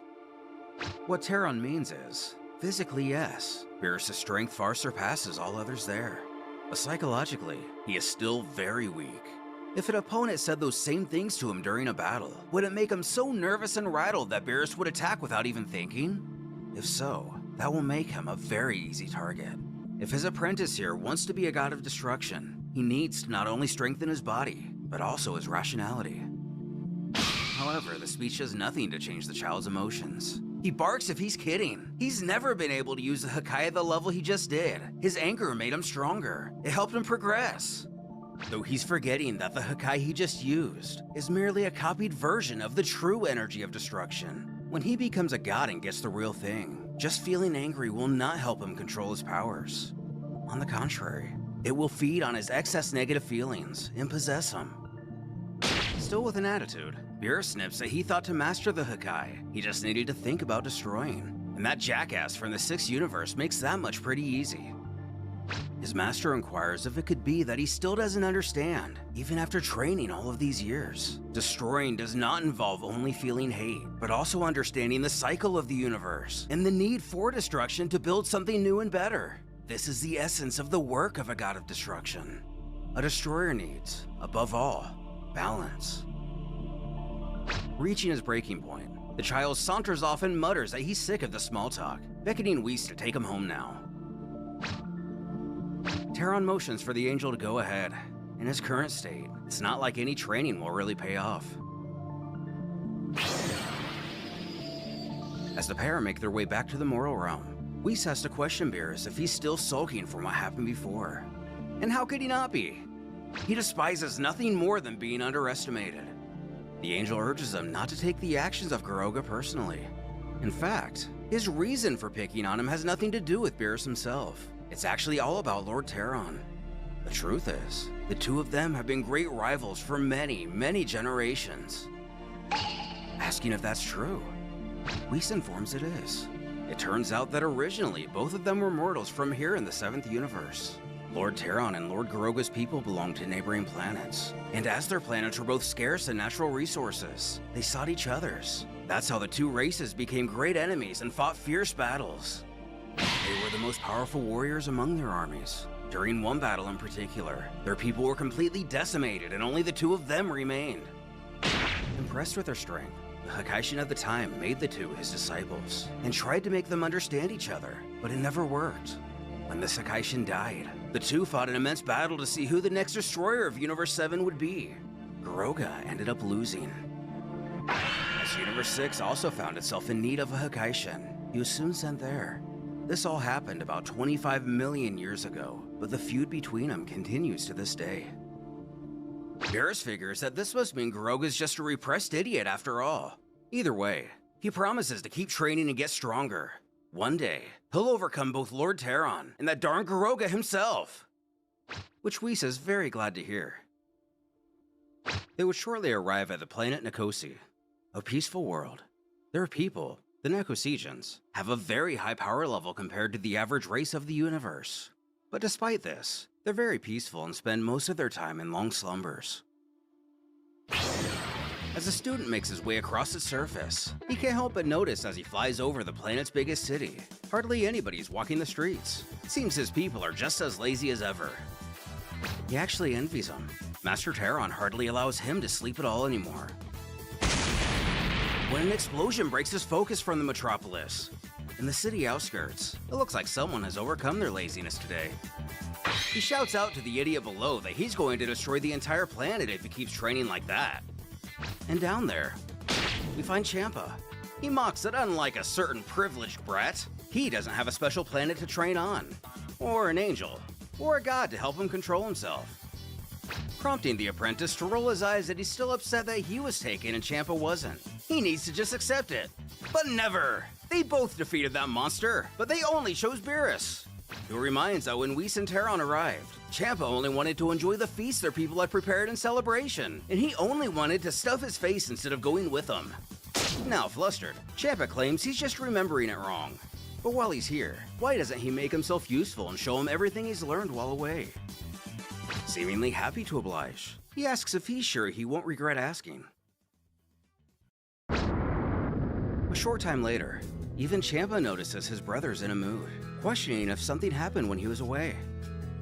And actually, yes, he's sick of being underrated all the time among the gods. He feels that none of them respect him, and even Lord Terran underestimates him. He wants to change that. Champa suggests that if they don't respect him, he should earn their respect. Simply show them how powerful he is. Which is easier said than done. How would he be able to prove it? right on cue. The entire city is destroyed in an instant.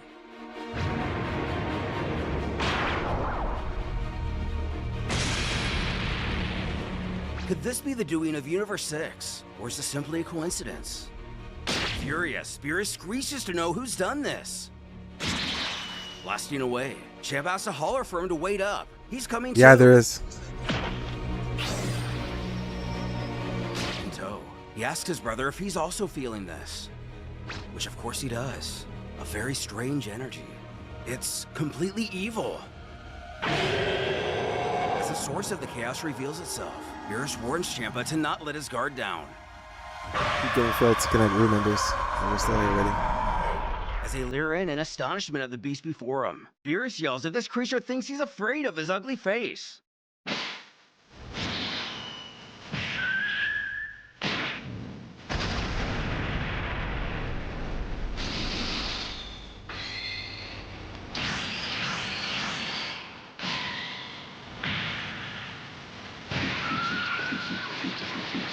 Watching on, Champa can't believe what he's seeing. Beerus gets so powerful when he's serious. This doesn't even compare to the training from ever before.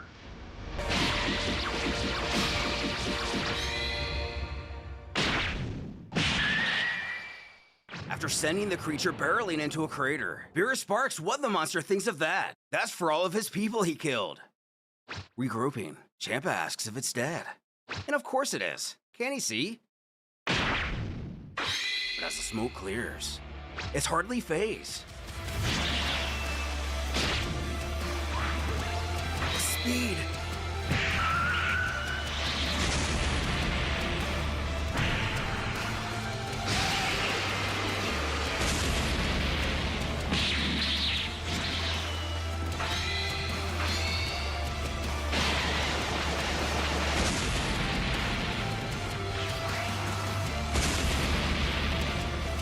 Finally getting in on the action himself, Champa's able to free his brother from the grip of their enemy.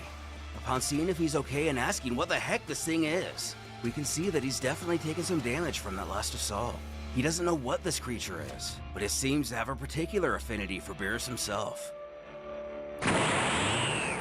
Champa chimes in that he's not sure how he's doing it, but it seems like he's getting stronger as the fight wears on. If they want to have a chance, they're going to have to fight together. Though even injured, Beerus can't help but scoff at the idea. He thinks he'd rather just get squished by this thing. When Champa cries that it's coming right at him, diverting his attention, Beerus mocks it for him to come get him.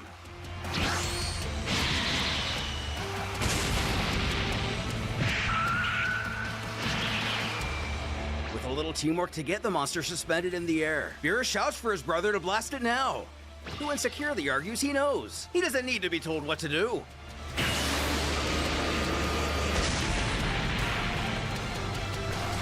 Wait to see if their latest attempt worked. It also did nothing. Champa bellows out that was his strongest attack. Beerus wonders if it must be that common attacks don't work on it. There's only one attack he can use.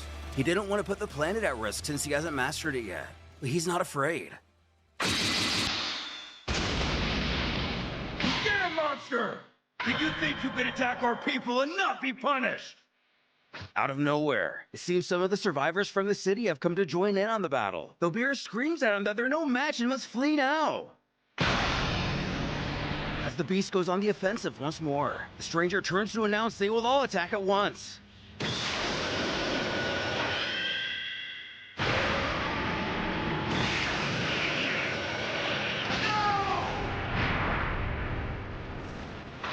Cavalry is vaporized. Champa alerts that that ball is heading towards the planet. If Beerus doesn't stop it, it'll destroy everything.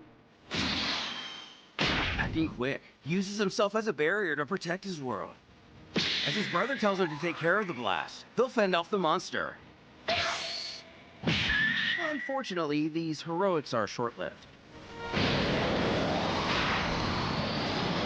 Future Destroyer thinks to himself that he wanted to save this for the monster. But there's no other way. He's going to have to use the Hakai right here and now.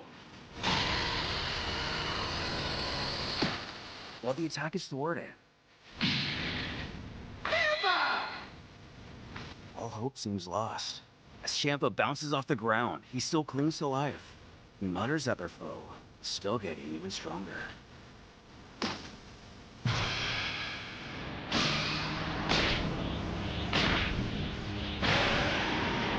fun match starting in a minute. Replicating his previous attack, it hurls it at the Nekoseijans. Beerus knows he spent almost the remainder of his energy on that Hakai. Even if he didn't, and he was still at full power, this abomination is to the point where he's now surpassed him at his best. It looks like the end. Entering Survivor is difficult. When a voice calls out from overhead. Very well, Beerus. You've done a great job honoring the role of a disciple of a god of destruction. But this battle is suited only for a god of destruction himself! As Terran enters the battle to save his disciple and his planet, we're left wondering if this was indeed the doing of Kuroga and Nua, or simply unfortunate timing. While we know what will eventually become of Beerus and Champa down the line, what will become of their planet? As the trio of Kai, God, and Angel arrive on planet Nikosi, a jolt of relief pulses through Beerus, happy to see his master, though he questions what he's doing here. He tells how the sector's Kai became privy to this monster's arrival, and informed the Supreme Kai.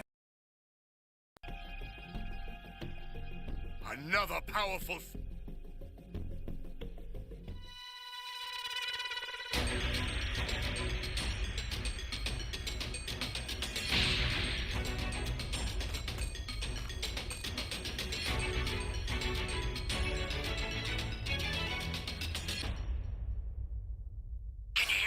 Flying Nimbus! I've set a super time machine, as well as a crate of supplies. Here's how to launch. Find the power keys, then place them in the right spots.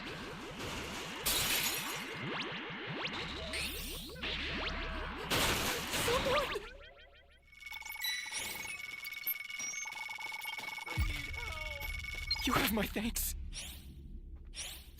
Ally down! If you intend to rescue them, watch out for enemies.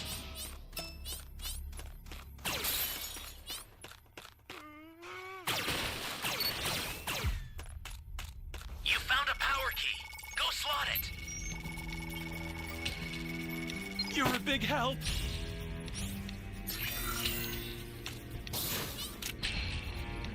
What's the big idea?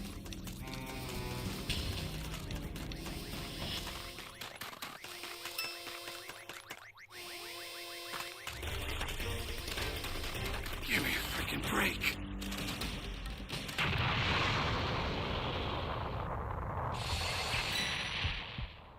Stay calm. Stay calm.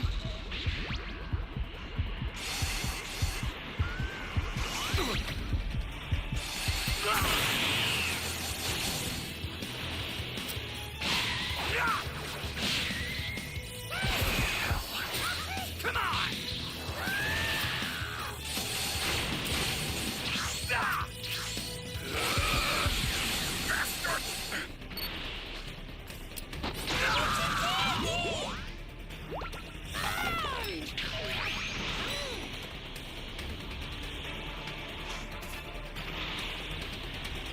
Hey, great! You found another power key. Use it quick.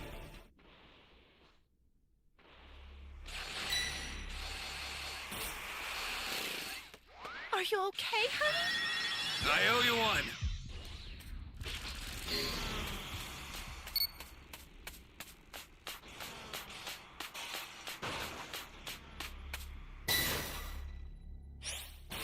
Flying Nimbus! Great!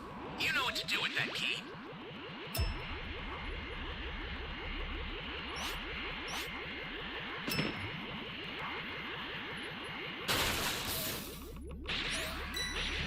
This is bad. Somebody's down. Exercise extreme caution if you're going to help them.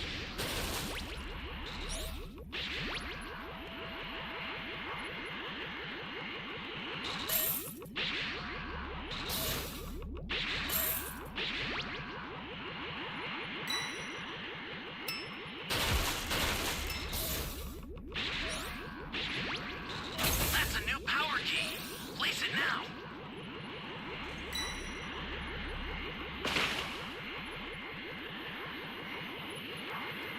Welcome. Thank you. Close.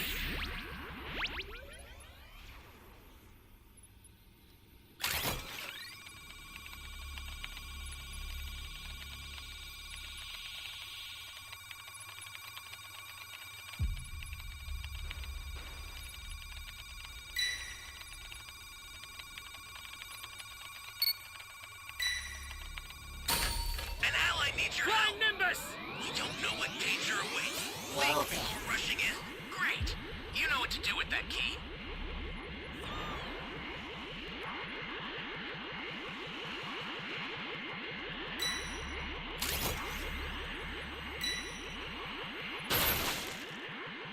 Ally down! If you intend to rescue them, watch out for enemies. You should be able to.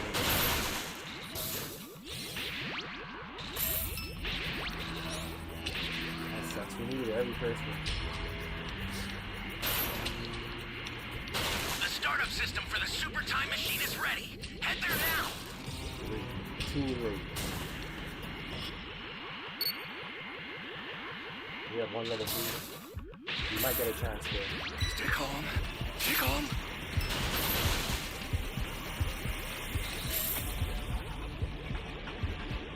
An ally needs your help. You don't know what danger awaits. Think before rushing in.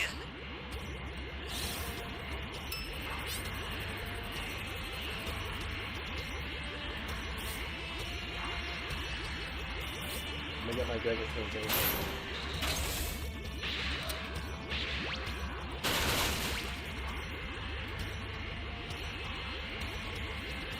There's no Dragon Balls. No one has any.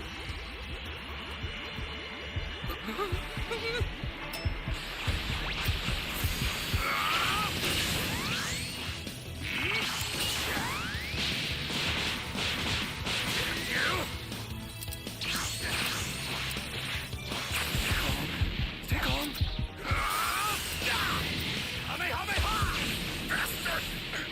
I'll send some supplies to help. The super transfer is headed your way. Take it now.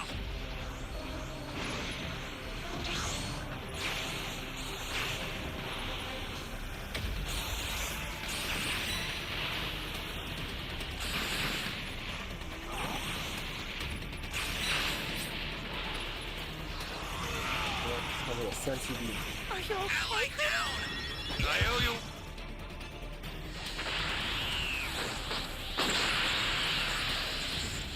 Intend to rescue them. Watch out for enemies. Flying Nimbus!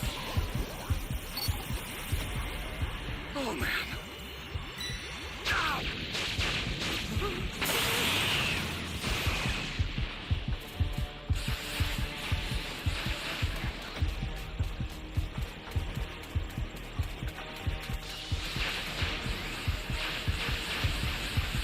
We can get some supplies. This is bad. Somebody's down.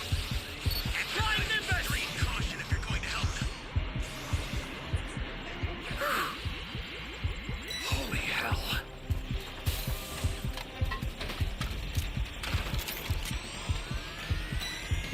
The startup system's under attack.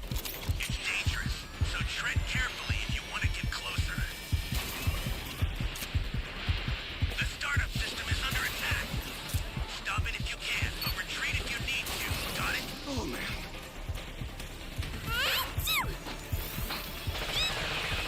Oh man. Oh, my hero. That was close.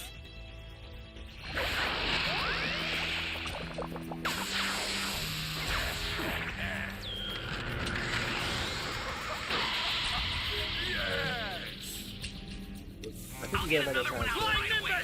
Just keep it together until then.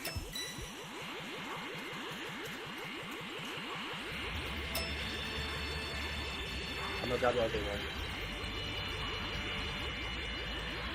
I sent another super transfer. Take it and survive this. Ally down. If you intend to rescue them, watch out for enemies. Stay calm. Stay calm. An ally needs your help. You don't know what danger awaits. Think before rushing in. Here comes the pain.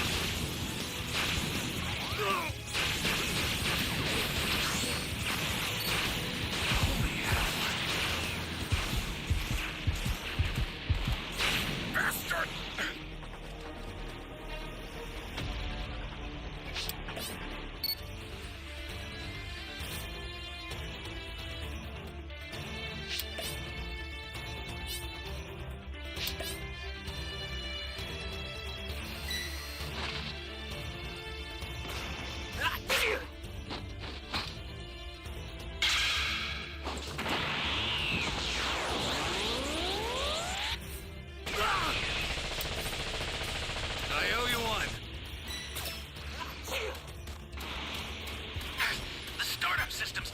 Damn it.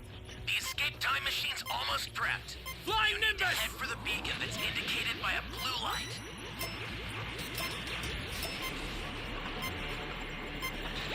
Come on, don't hit me. Please don't hit me.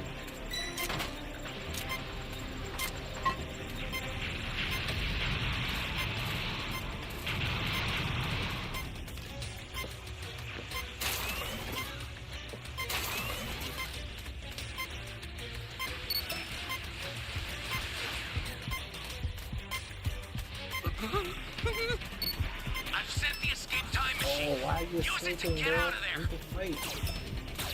Oh man, I thought I was a goner there. The escape time machine is back. Whenever you have a beacon, you can call it again.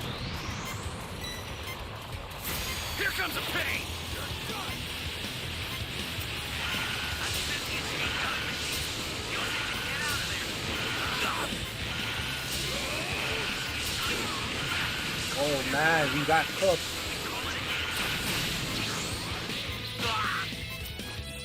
Stay calm. Stay calm.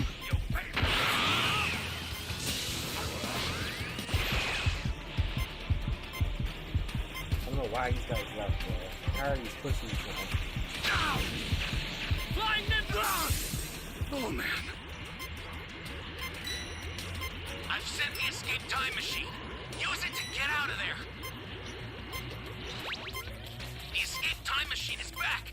Whenever you have a beacon, you can call it again.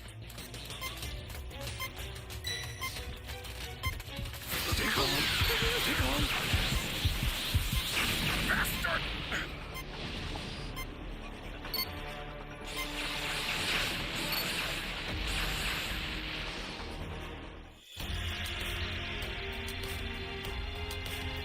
To commemorate my newfound dominance, I'll destroy this planet.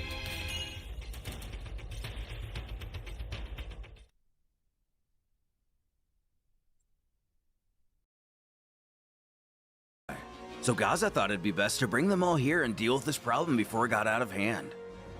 Yo, can you hear me? Check.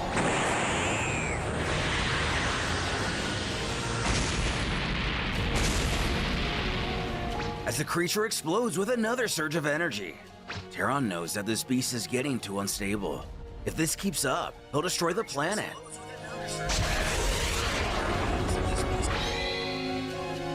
Thinking quickly, the Supreme Kai knows just what to do.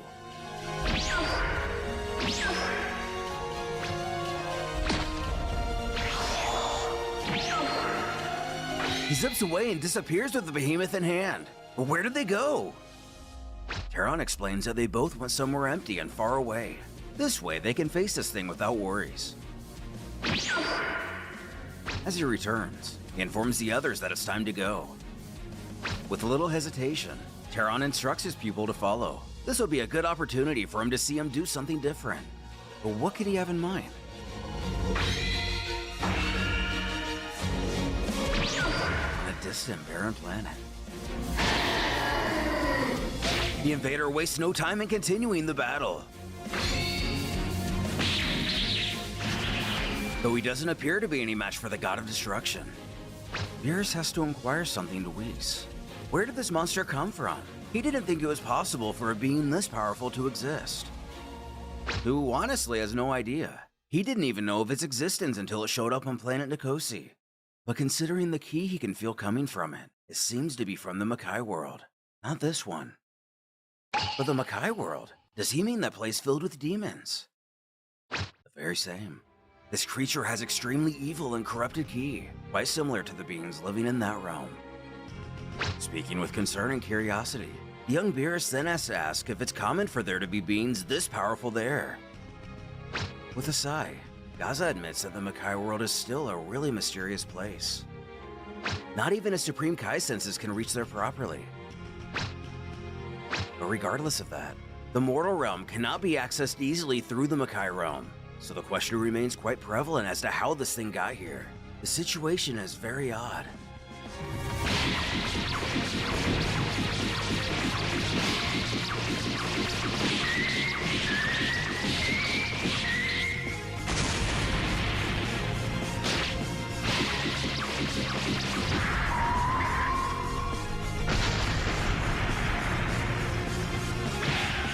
fights. Heron feels that the longer this battle wears on, the stronger this monster seems to get.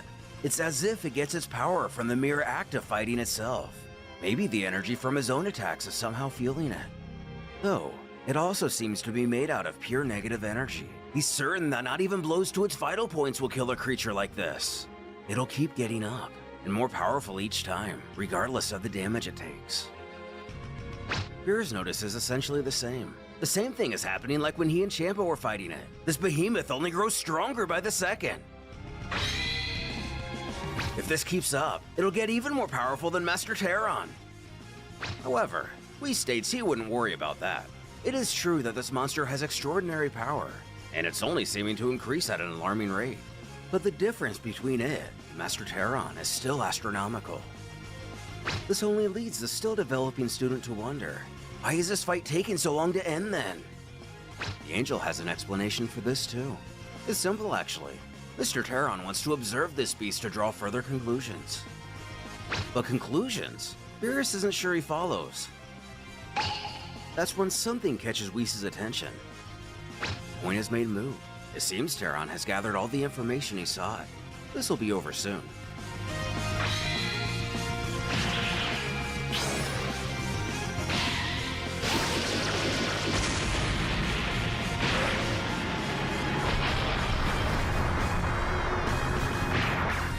Stopping the creature dead in its tracks. The Destroyer comments that this monster is nothing more than a beast who feeds on hate in the rush of battle. That's why, to any other warrior at least, he would seem invincible. But even an abomination like this can't resist the purest form of destruction. A form that does not hate, does not feel emotion. Destruction which only seeks to banish all evil from reality. Reaching out, Terran shouts for the giant to vanish from existence, summoning the Hakai.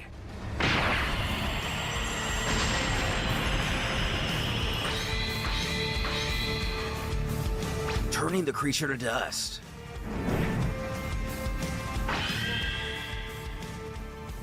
Daza has to ask if he noticed it too.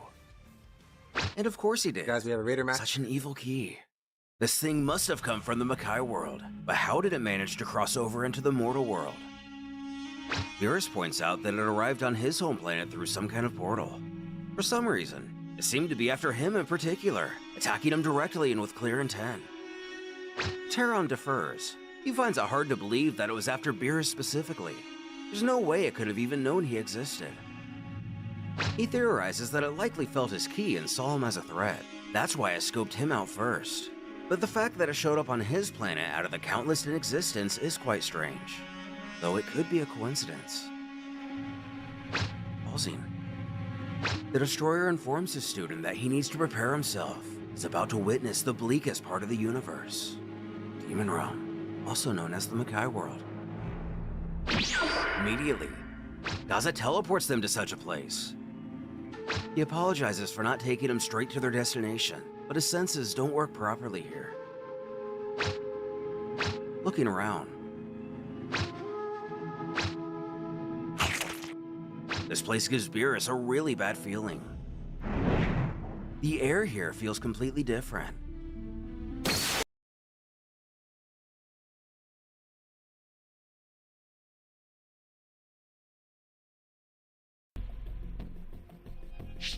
Wait, I've seen this one somewhere before. Yes, I'm certain. Try to get this W.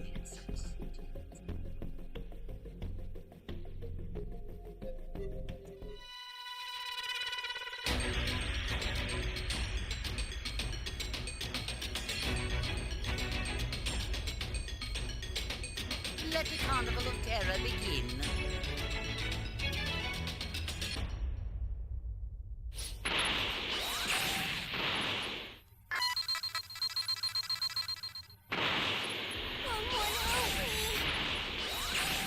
Give me the Dragon Ball. I don't have any. If you do not have Bro, they them, found then I 2 have keys no already? need. Oh my god. Give me the Come on, Dragon don't have Ball. I'm sorry, everyone. They found 3 keys? Bro, You like have that, my yeah. best.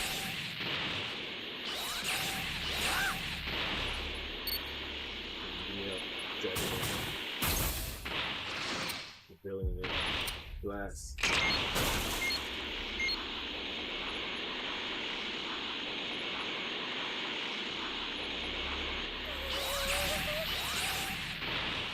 Give me the Dragon Balls. There's no It's clue gonna what be that intense is. right now. If you don't have them, then I have no need. We got 3 keys for like a minute. But I got a radar. Careful now. This will be like before, and I won't be gentle. You won't get your wish. Very well. I'll make sure your death is quick.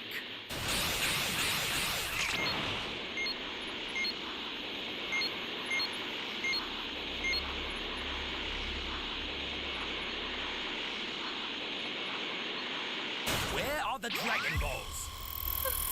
Dragon what now? Fool! Pretty sure it's you.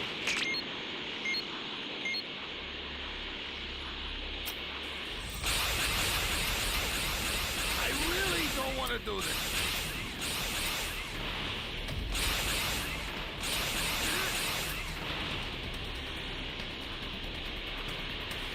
Lost him.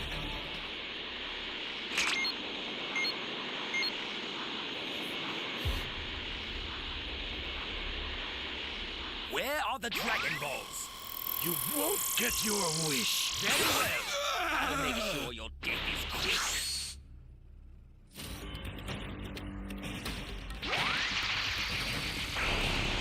Hopefully I can go back to that civilian.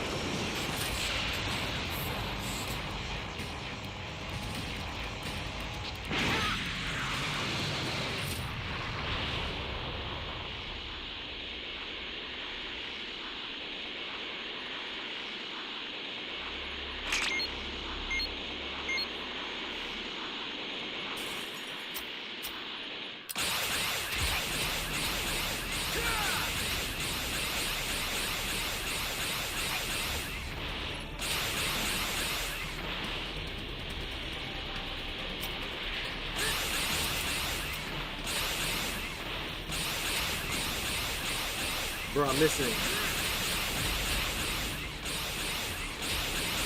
I'm not letting you go, bro.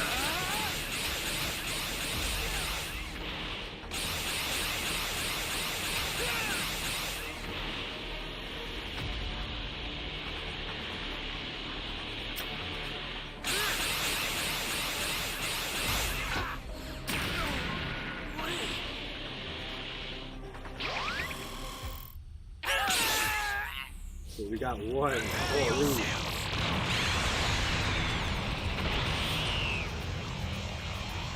Okay, we got to level 3 though, that's good.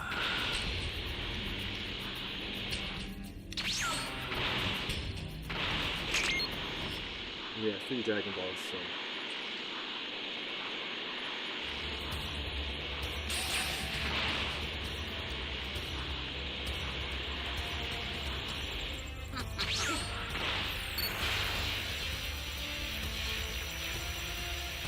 Some time on it.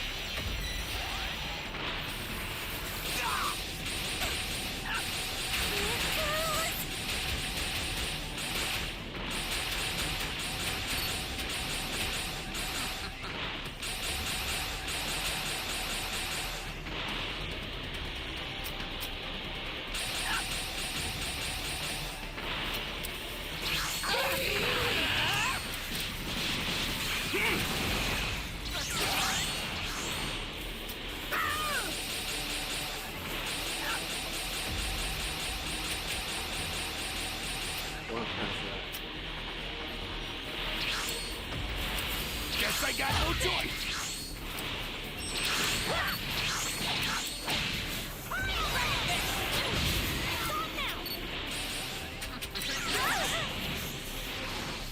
Oh, we missed.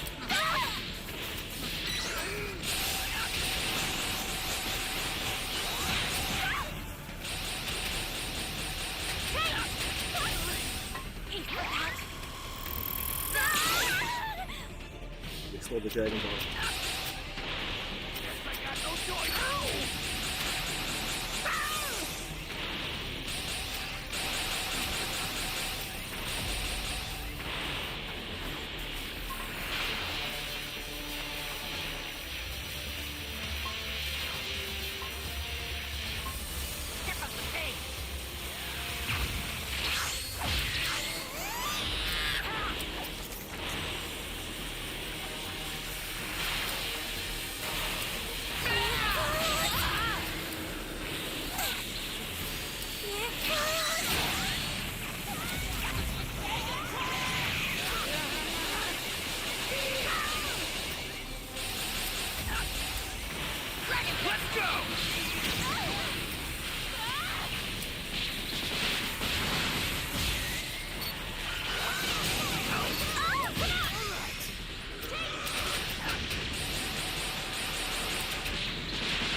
Now it shall be done.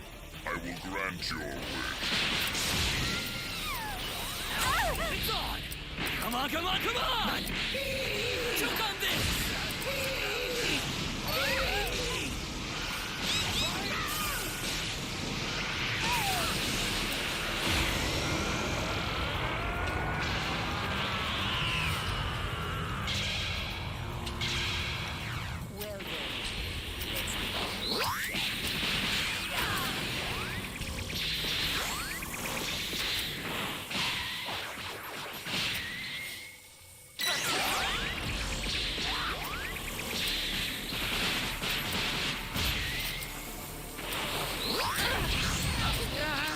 Why are these guys not dying, bro?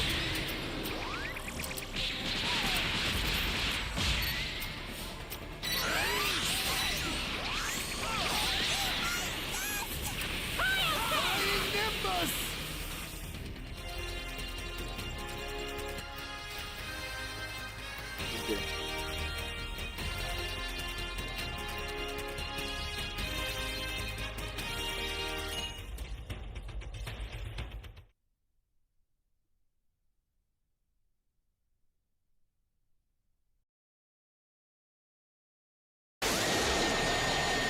As what appears to be another portal opens overhead, Beerus calls out asking what it is.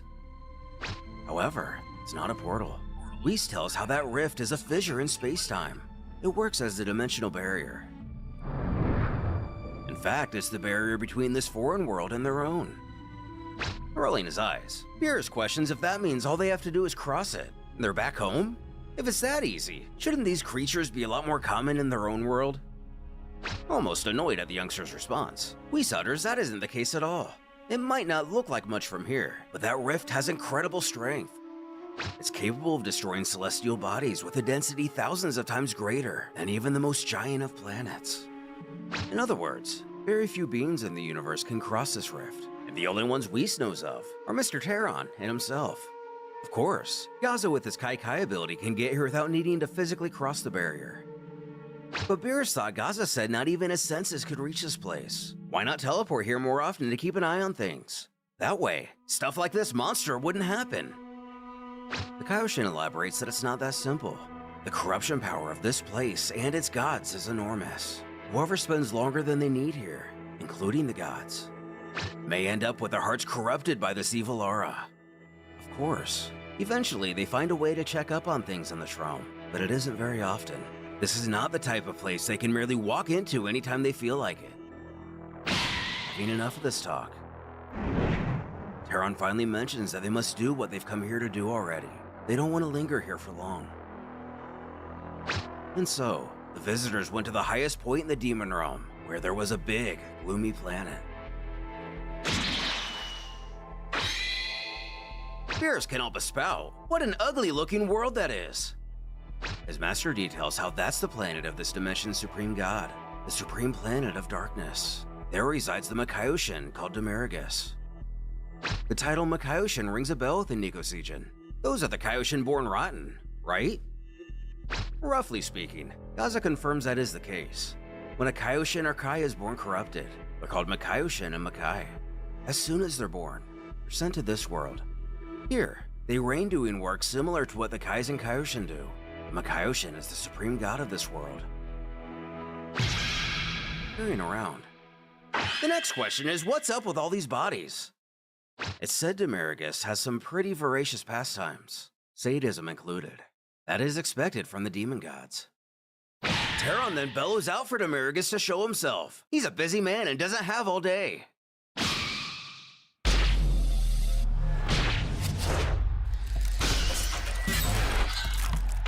Forming from a drop of blood on the ground, the demon cackles out if that's Terron the Destroyer he hears. How long has it been since his last visit? 5 million years? Maybe a little more. Who informs him he's not here to chit-chat. He has important matters to discuss. cutting right to the chase. He tells how a surprisingly powerful demon from his world invaded the mortal world. He wants to know if he was aware. Demarigus admits that there recently was an extremely powerful creature that spawned here in his realm. Unfortunately, it was too powerful for he himself to do anything about it. Beerus interrupts to explain that when he faced it, it's true that he was also outmatched, but its level didn't seem too different from the Supreme Kaigaza. This means Demarigus could have neutralized it before it grew any stronger. Materializing into a humanoid form and heavily resembling Deborah. The demon screeches out to know what a run like Beerus thinks he's doing questioning him like this. Terran states that soon, young Beerus here will be the next god of destruction, so Demarigus better get used to showing him some respect. But this brat, a god of destruction? This has to be a joke, causing the student to scream out for him to stop laughing. But Terran has had enough of these childish actions. He demands Demarigus answer the question. Why did he not stop that beast if he were capable of doing so? The demon explains. As they can probably see, that creature was somehow fueled by the rage of battle. He noticed this the first time he tried to tame it, so it was understood that a direct fight wasn't the best choice. Instead, he isolated him. Though he doesn't know how, he somehow left this world and ended up in the mortal realm. Terran growls. Isn't Demarigus supposed to see everything that happens here? He needs to be very specific. But sick of the attitude, Demarigus finally questions if he's insinuating that he himself sent that monster. He already knows that if he could do that, he himself certainly wouldn't be sitting around here anymore. The fact that he can see any part of this world doesn't mean he's omniscient. If he's not paying attention to something, he simply won't see it. Demarigus admits he got careless and the beast found a way to escape. That's it. Without any alternative, Terran figures he'll take his word for it for now, but we'll be keeping a closer eye on the demon. Turning, calls for the others to follow to get out of here. Gaza believes that now that he's spent some time here, he can take them all directly back to their own realm.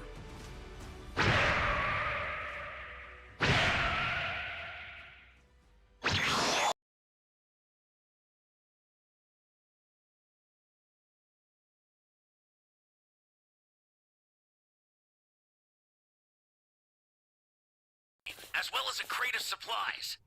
Here's how to launch. Find the power keys, then place them in the right spots. Flying Nimbus!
You ain't fighting shit. Somebody's down! Exercise extreme caution if you're going to help them. You found a power key. Go slot it. Guess I was too soft on the twerps after all.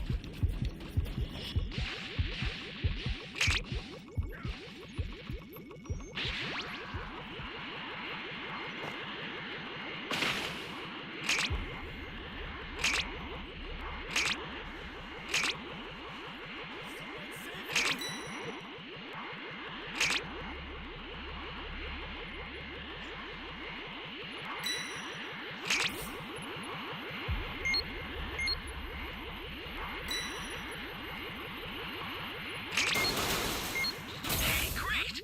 You found another power key. Use it quick. Great. You know what to do with that key.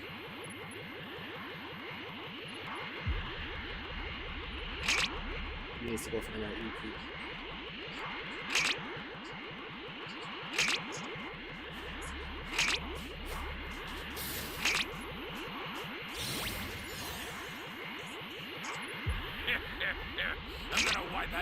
just wanted.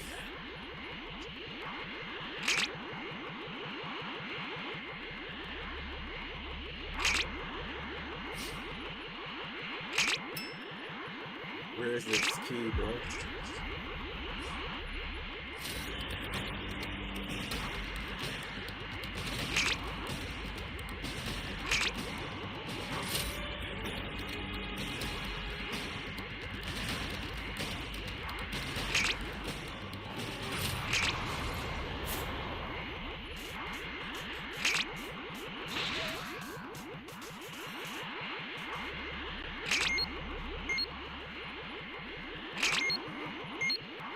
That's a new power key.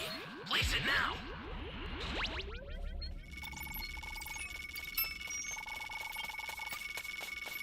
You're a big help.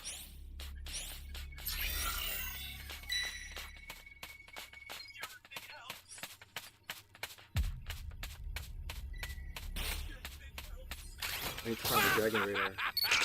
Guess I was too soft on the twerps after all. Welcome.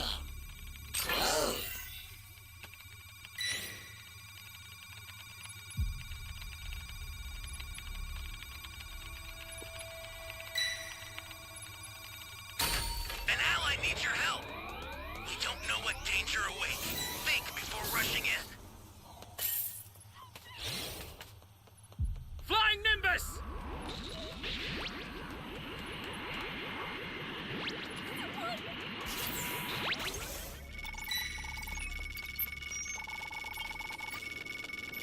Are you here to save me?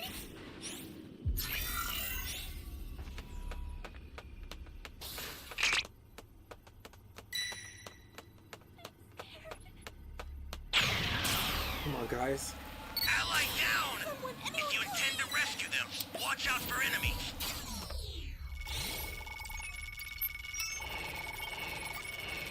The startup system for the super time machine is ready. Head there now.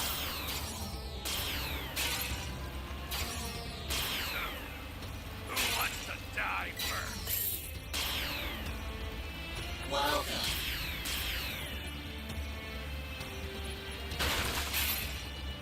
Welcome.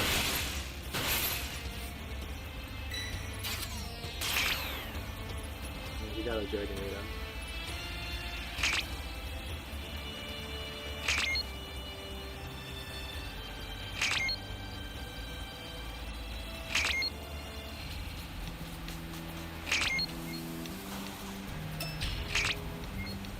Alright, we just gotta wait for the supplies. Doesn't look like he has any other Dragon Balls.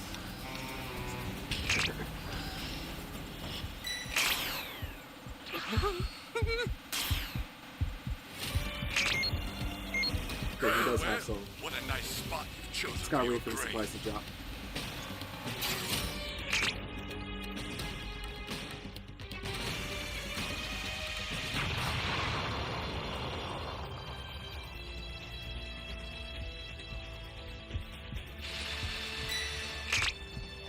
This is bad. Somebody's down. Exercise extreme caution if you're going to help them. Bro, where's the supplies, Trunks? I'll send some supplies to help. Make good use of them. You're only wasting your time at this point. Dropped over there.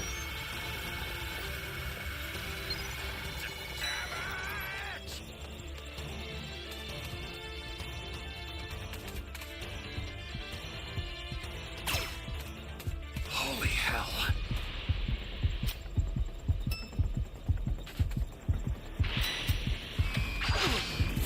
Here comes the pain. Stop. Let's go. Come at me, Ryu. Damn you. Calm. Stay calm.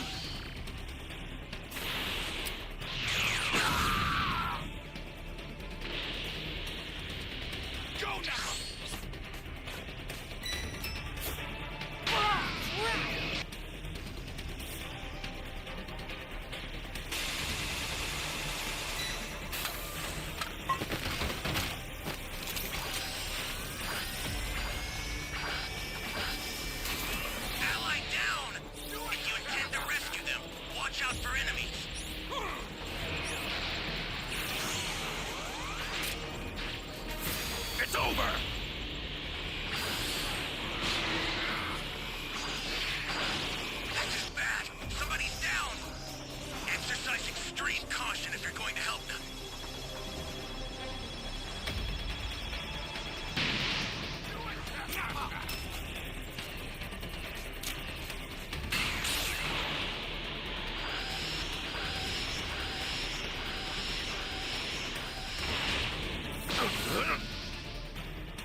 guess not, man. Think before rushing in. Wolfang Fist!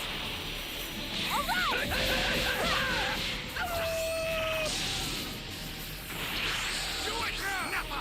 Wolfang Fist! Wolfang! You know what? It's just a game at the end of the day. I'm not gonna complain and say nothing negative.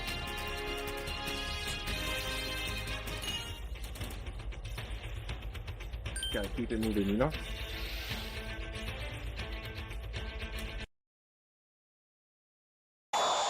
As our heroes take their leave,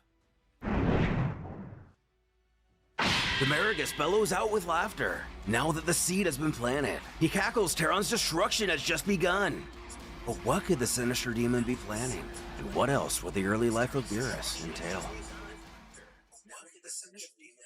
In a cold, empty region of space, we find ourselves on planet Hale.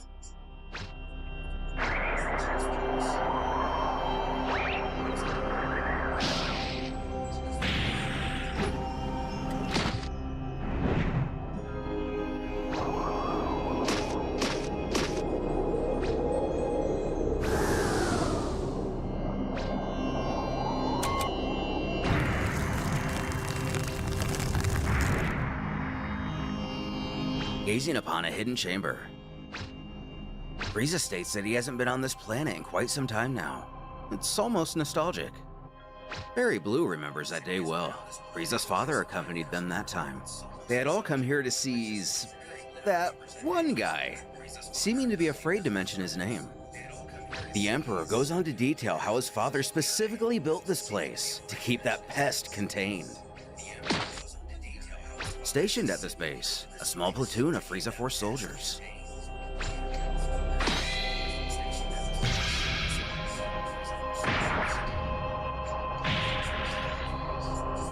He chortles that there are so many soldiers here that are supposed to keep himself from dirtying his hands. But if their prisoner were to break loose, every one of them would prove useless. Decades ago, the general of King Cold's army was the Great Cooler. Though this Cooler is unlike the one we know. He never fought Goku on Earth, and he never ventured to Namek to enslave its population. He's brand new to this story, much like Broly. He was extremely powerful and had many achievements for Cold's army. However, his strength grew so much that the king himself was extremely worried about him, as his power had already far exceeded both his and Frieza's. One day, fearing he would usurp his throne, King Cold hatched a plan with Frieza to capture him. They managed to subdue him and his most trusted men and imprison them in this structure, which was designed specifically to be able to hold him.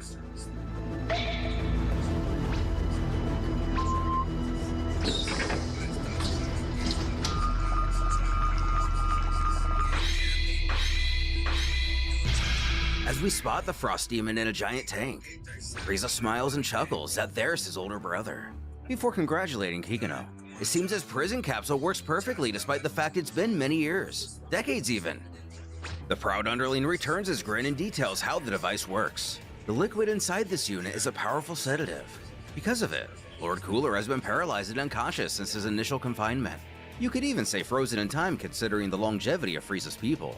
It's also worth noting that the metallic plates which restrain his limbs, they emit a certain type of radiation which neutralizes his energy. He worked tirelessly for months to perfect that technology.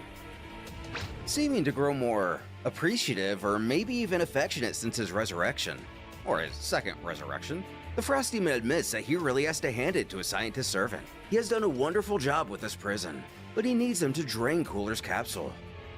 Frazzled, Kikuno questions, with all due respect, if he's sure about that. He doesn't think the restraints alone will be able to hold him if he's not sedated. Offering his signature laugh, he joyfully tells him not to be silly.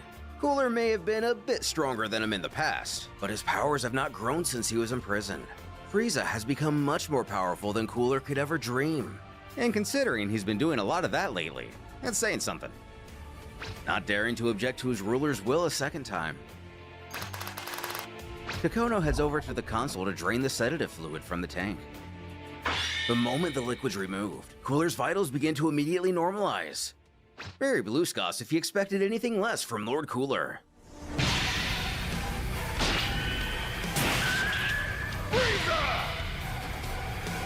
Still with that smug look on his face, Frieza questions how his dearest brother has been. Furious, Cooler growls to know how this despicable cretin can stand in front of him so nonchalantly. And where is their father? Hasn't he the same audacity? Frieza's sorry to inform, but King Cold died many years ago now. But Cooler's only regret is not getting the pleasure of seeing his life fade with his own eyes. Still singing his own note, Frieza reveals that, believe it or not, it was in fact a Saiyan who killed him. Which the shock of almost calms his brother down for a second. A Saiyan? Surely he's kidding. There's no way one of those primates could have defeated their father. Causing his other to sigh at just how much has changed since he was first locked away here. As surprising as it may be, Saiyans are no longer the same fragile beings they used to subjugate. And as hard as it may be to hear, the few remaining are even stronger than the two of them now. This is something that Cooler outright refuses to believe, calling it blasphemy. As the shackles begin to give way, the Emperor states that it's actually the reason he's here. As much as he hates to admit it, his army, which once dominated all in its path, is no longer the unstoppable force it once was. It's necessary that Cooler joins them so they can form a new empire. This is the only way they will be able to defeat the Saiyans of Earth. But join him! He'll kill him! He'll kill his minions! And since he can't kill their father, as soon as he gets off this planet, he'll even kill those Saiyans which bested him! Just as a chaotic beeping begins to ring out.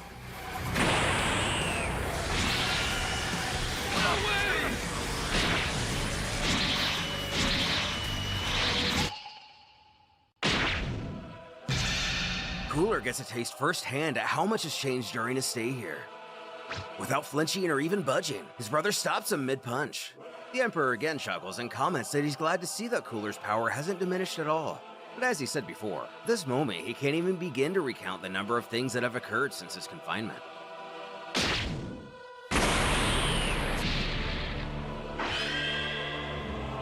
Showing off his golden form, the Lesser Demon stares on in awe.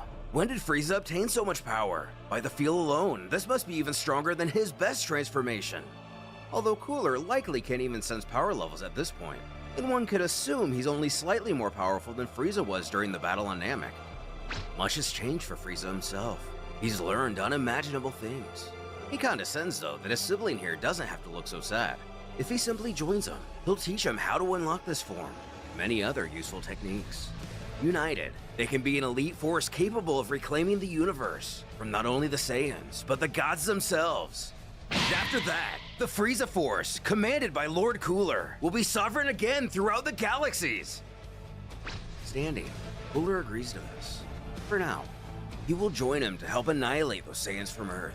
But Frieza must release Cooler's special forces who are also imprisoned here. A deal that is easily agreed upon. Shortly after,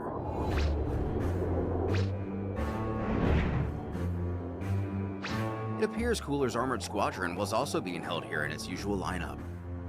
Clearing around, he has to admit that this ship is far more advanced than anything he or his men have ever used. Who again offers praise to Kikuno. It was all his doing after all. Who doesn't seem to enjoy the extra attention. The Frost Demon then details how the ship is not only luxurious and sizable, but also contains several reinforced areas for them to train. Not to mention, they can now travel faster than ever before, which is perfect for where they're going. Still looking around, Cooler spots someone in particular who gets his attention. A particular who's just sitting around and doing nothing. He, not so kindly, questions what that creature is over there. Who chimes he must mean Linzier. He's a native to planet Yardrat. Though his brother cannot but comment he doesn't look very strong. Is this really what his elite forces have dwindled down to? But Frieza chortles heavens no! Linzier is no soldier, though he should rest assured that he indeed hides some useful skills. Skills which they'll be needing in the near future. Not pressing the issue, Cooler moves on to ask what the plan is anyway. Prompting Frieza to saunter over to a computer.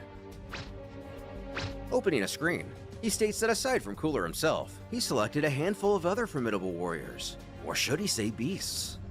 And if we ourselves take a look, the first thing that pops out is Majin Buu. Then upon reading the names we have, Halamer, Hatch, Hiru, and Janemba. But what could these 5 possibly have in common? And what is the identity of 3 of them? Frieza hisses that with them, he will not only be able to finish off the warriors of Earth, but also the gods of every universe! When Cooler finally has to stop him, why does he keep referring to gods? And what does he mean, every universe? Does he have a fever or something?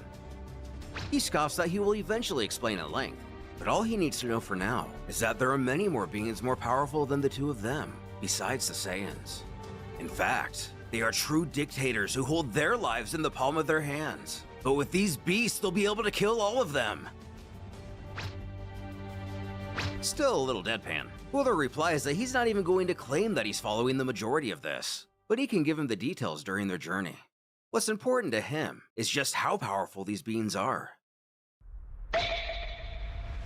When the image of Majin Buu catches his attention, he thinks he's seen this one somewhere before. Wasn't this the Majin Buu, the legendary maniac that millions of years ago decimated hundreds of civilizations? The Cold Army, many years ago, investigated the existence of this thing because of the myth about him, a myth that was found in all regions of the universe. Father said they should never mess with him if he ever returned. It's then revealed that these 5 are called the Primordial Beasts, and apparently they were all part of a super powerful deity that was sealed away. He doesn't know all of the details yet, but these creatures can overcome even the gods of destruction, which is only one of the cursed deity classes, which he was referring to before. In the case of Majin Buu, from what he understands at least, a tiny bit of its power was wielded by a mage named Bibidi millions of years ago, and it was that lone part which caused all the destruction in those ancient times. A few years ago, he was released again and defeated by the Saiyans, but there's still a gigantic part of his power that is yet to be released, and he intends to use it to his full advantage. Leading to Cooler to grow a bit more serious. He has to inquire how it is that he knows so much about these strange beasts and where to find them. And that much is simple. The Frieza Force caught word of a fellow named Zuno, an omniscient being who lives in the far reaches of the universe. He forced him to reveal all this information to him. He pointed him to these creatures. He wanted to explain the smallest of details of every single thing, but he implored him to summarize most of it. The important thing is that he knows that they're powerful, and he knows how to find them. The first one they're going to search for is called Janemba. He is currently the closest. In that case, they should make haste. Cooler would very much so like to meet these primordial beasts. And about 1 month later,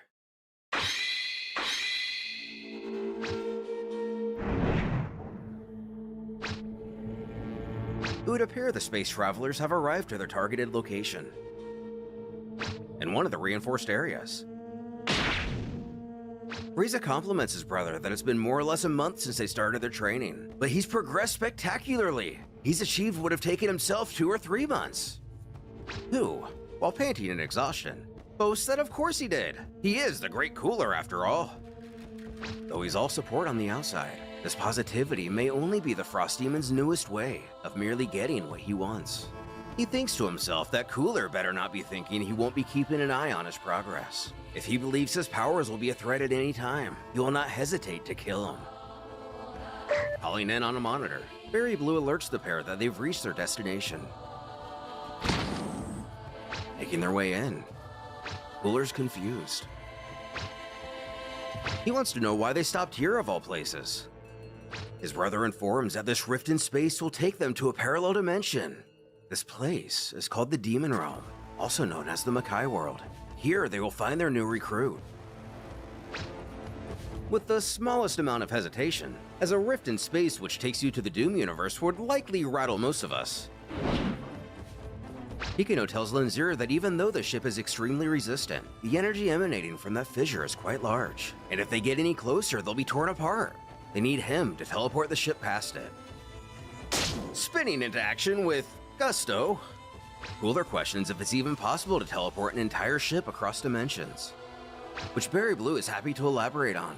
The Ardradian race is known for their many tricks and special techniques. Among them is a form of teleportation. Still, transporting an entire ship is a very difficult feat, even by Ardra standards. Lucky for them, Lenzir is a prodigy of his people and has the most refined teleportation skills. Now makes sense to Cooler why they bothered keeping him here. He's simply an insect with interesting tricks.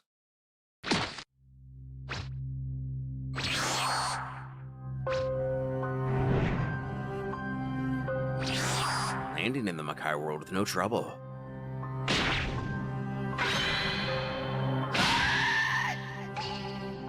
A horde of demons immediately attacks the ship. However, Hikino is able to deploy their shields just in time. The others are all within earshot that they can rest assured that their force field is more than enough to stop these creatures. They won't be able to damage the ship. When his commander details, per Zuno's instructions, Janemba is being held in a floating fortress not far from here. With this ship's speed, they should arrive in a few hours. From what Zuno informed him of, they'll meet resistance to get to him, so they all need to be prepared for a battle. And as those hours came to pass, they found themselves at such a compound. Unfortunately, this castle also has a pretty strong force field of its own. So again, they're going to need Linzier to get him through it.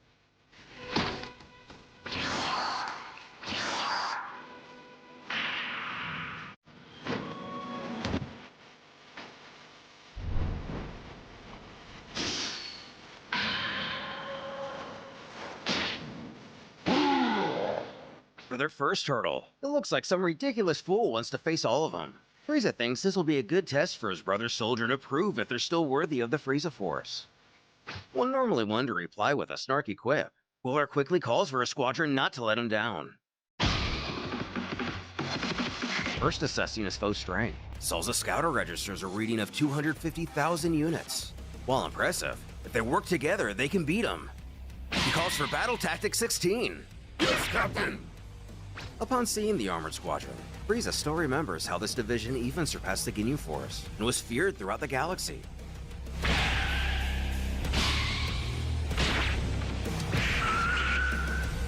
Dori, a soldier who in terms of brute strength could overwhelm everyone in his father's army. He could compete head-on with even gigantic creatures.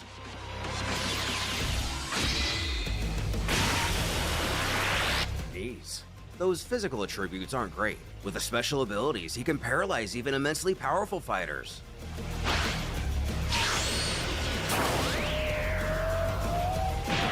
And finally, Captain Salza. With his Keyblade, he can cut through mountains like paper.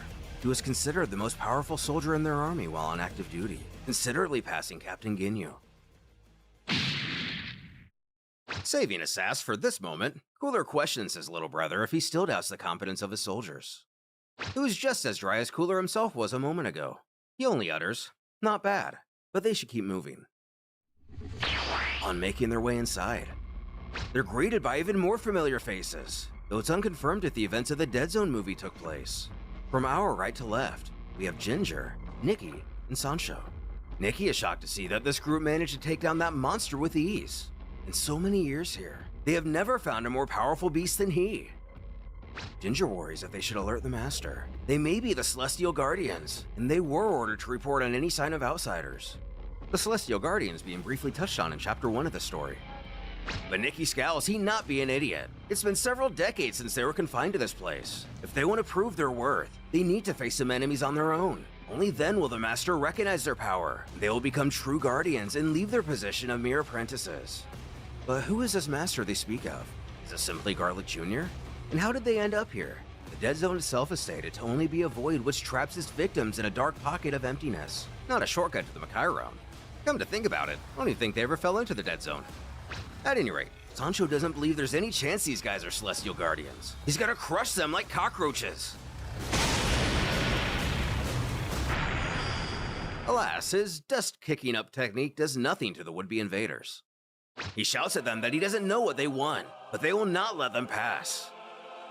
Barely paying him any mind, Frieza turns his focus to the very thing they want. Janemba. Just how will the Galactic Tyrant be able to control Janemba? Does he plan on leaving him in that cocoon? Or will he simply overwhelm the creature with brute strength?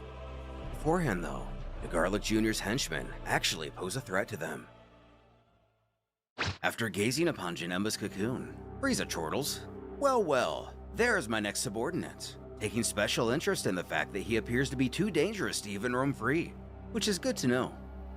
Nikki blurts out that he must be stupid if he thinks he can use Janemba like a soldier. He has no idea what he's thinking. This beast has utterly colossal power and can't be controlled by anyone. Though the Emperor knows all too well what that's like. Not long ago, he dealt with a drooling ape of the same variety. Luckily, He too now knows an effective method of handling this kind of power. Sancho interjects that he doesn't know what he refers to, but there's no way it compares to Janemba. But as Frieza as ever, our favorite Ronin quips that their ignorance is no concern of his. He bequesters cooler special forces if they think they can handle this lot. With a quick read of their power, Salza scoffs it's a paltry 20,000 units. They won't even need a battle tactic for this one, before ordering his men to attack.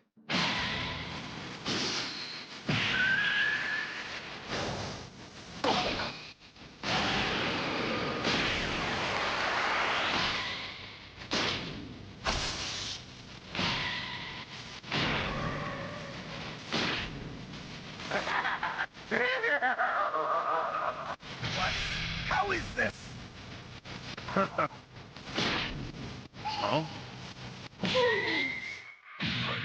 Insides.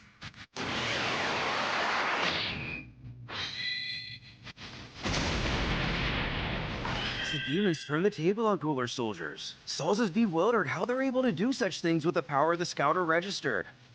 Checking it again, his foe's current reading is over 150 million. Who cackles that it looks like he miscalculated a few things. Cooler glares over to his brother to grunt if his servants gave his men broken technology. But on the contrary, these trackers are the most advanced in his army today, capable of detecting vastly higher power levels than previous models. the problem is they were simply containing their energy, and so their devices didn't detect their real power. Which is information Cooler believes would have been very useful to a squadron. Would it not be? Though having a reason for everything, the Emperor simply wanted to see how they'd react if they were surprised by a sudden change in power. Nikki again can help but laugh at the idea that they initially thought these weaklings were Celestial Guardians. Intervening at last, Cooler steps in to spare his men of any casualty. Though he has to demean that it was quite depressing to see his soldiers humiliated like this. Blaming Salza in particular, he was reckless to detect a low fighting power and attack without strategy. He apologizes to his leader. He also apologizes for his need for intervention. After a short silence, he tells them that it's fine. Even if they had used every strategy they had, they would have never beaten these three. In fact, maybe not even one of them. The discrepancy between the power of these demons and their own is outstanding. This is an issue for only Cooler himself to resolve. Now directing his words towards his opponents, he scowls that they have exposed his soldiers to ridicule and embarrassment. But to their misfortune, this group bears Cooler's name, and no one shames his name and lives. They must now prepare to be slaughtered by the great Cooler!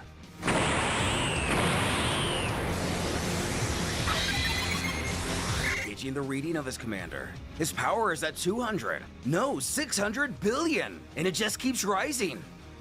He implores Salza to pay close attention to his power level throughout this battle. He wants to see if his device can measure it. Of course, in compliance. This is all insane. He never imagined that Cooler's armored squadron had fallen this far behind. Cooler informs he could unleash more power, but this should be enough for this fight. Speaking amongst each other, the demons know how his power is comparable to even the gods of the celestial world. That's quite impressive. This is certainly no ordinary mortal. Sancho thinks they might want to alert the boss now. An idea that Nikki is fiercely against. He shouts for him not to get desperate. Just imagine the shame they would be in front of the Guardians if they called in the chief to deal with mere mortals. If they can't handle this, they will never be promoted to true Celestial Guardians. They'll show these arrogant punks what they're really in for. So this means these three were actually appointed by the Celestial Guardians to guard Janemba, and are training to be Guardians themselves. The scouter ringing out, Salza comments how these guys seem to have the same ability to store their power away. Just like Cooler's, their levels are now growing rapidly. Cooler himself turns back to question just how much stronger they've gotten. Either still unable to sense Ki himself, or simply seeking a confirmation of what he already believes. Zunderling informs that individually, they're all still a bit weaker than him, but together they're going to be very dangerous. Which sounds good to the Frost Demon. He was hoping for a good exercise today. But a good exercise! They'll show this insolent mortal!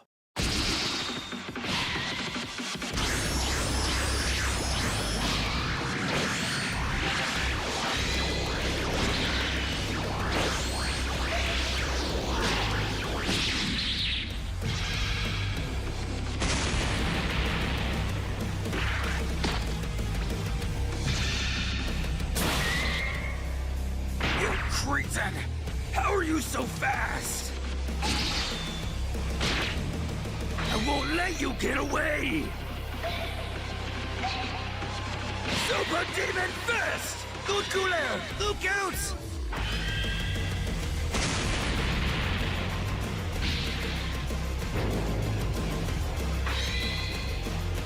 With only one hand, Cooler's able to stop Sancho dead in his tracks.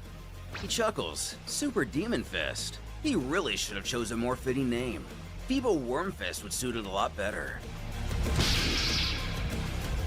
Regardless, now that both of Cooler's hands are occupied. Now, Nikki! I'll tear you into pieces! The old Frieza! Please help him!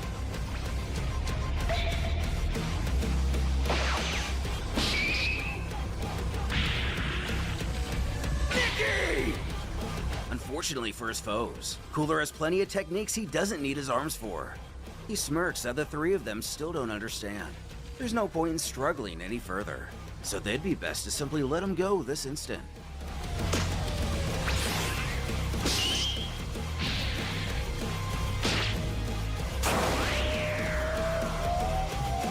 As the villain likely puts an end to Sancho, and definitely puts an end to Ginger, Nikki shouts out for his fallen comrades, still clinging to life himself. To be frank, Cooler thought they would be a lot more of a challenge. It would have been nice to test the extent of his new powers. While disappointing, at least it was good to experience real combat again after so many decades. Salsa's in disbelief. Cooler's power wasn't that far above the demon's individual powers. Fighting as a group, this should have been a much bigger challenge, but it was a massacre. Frieza explains that Cooler began to control his power so precisely that during combat, he changed it several times to attack or defend against these three. The alteration was so fast, his tracker couldn't even detect it even though it's a top-of-the-line model. Seems like Frieza decided to borrow some ideas from his favorite Defenders of Earth. This must be one of the things that he taught Cooler during their month of training. Although, Frieza worries that Cooler's ki control is almost as refined as his own. The fact that he's come so far in much less time than it took himself means he'll have to watch his brother's progress even closer than he thought. Slumped over, the defeated Nikki curses his adversary. He questions if he really thinks this is over. Even though they may only be apprentices, they are still Celestial Guardians, and they will not fall so easily. Cooler mocks to know what he's babbling on about. He's already lost. His two useless friends are dead, and he can't do anything with that wound in his chest. Just watch me!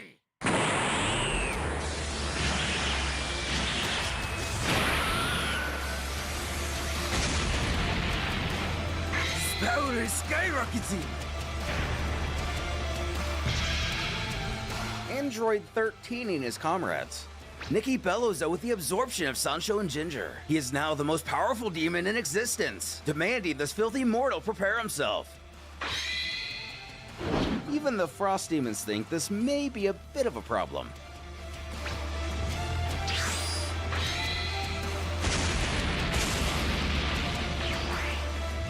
Better get this over with.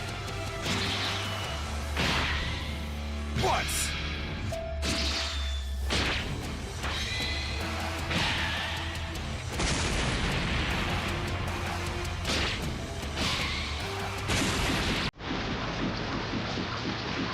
Salsa calls out to Frieza that if this keeps up, Cooler will die, again pleading that he helps him. Who tells him not to be stupid. If his brother is unable to defeat an insect like this, he has no place commanding the Frieza Force. By extension, he has no further value to him. Hitting Cooler on the ropes. The Frost Demon chokes out that he's never in his life been hit so hard. Time to die! You disgusting demon! You will pay for this!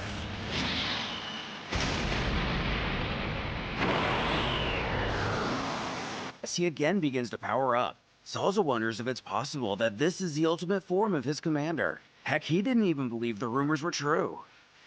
Thinking to himself, Frieza comments that unlike himself and their father, who had ways of containing their power so they could control themselves, Cooler is able to maintain his original form and control it without flaw. This is actually what haunts him most about his brother. From birth, he was gifted with potential far beyond his own. While this form has on occasion caused him to lie awake at night, he must confess that it is somewhat warming to see it again, after so long. I didn't think I would get the pleasure of showing you this form. Real honor to be killed by this version of me. Shut up!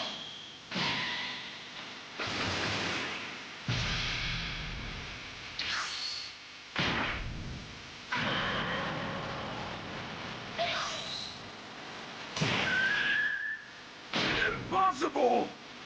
Your powers cannot be compared to mine. And I'm not even at my full capacity yet. You never had a chance in this fight. I told you to shut up!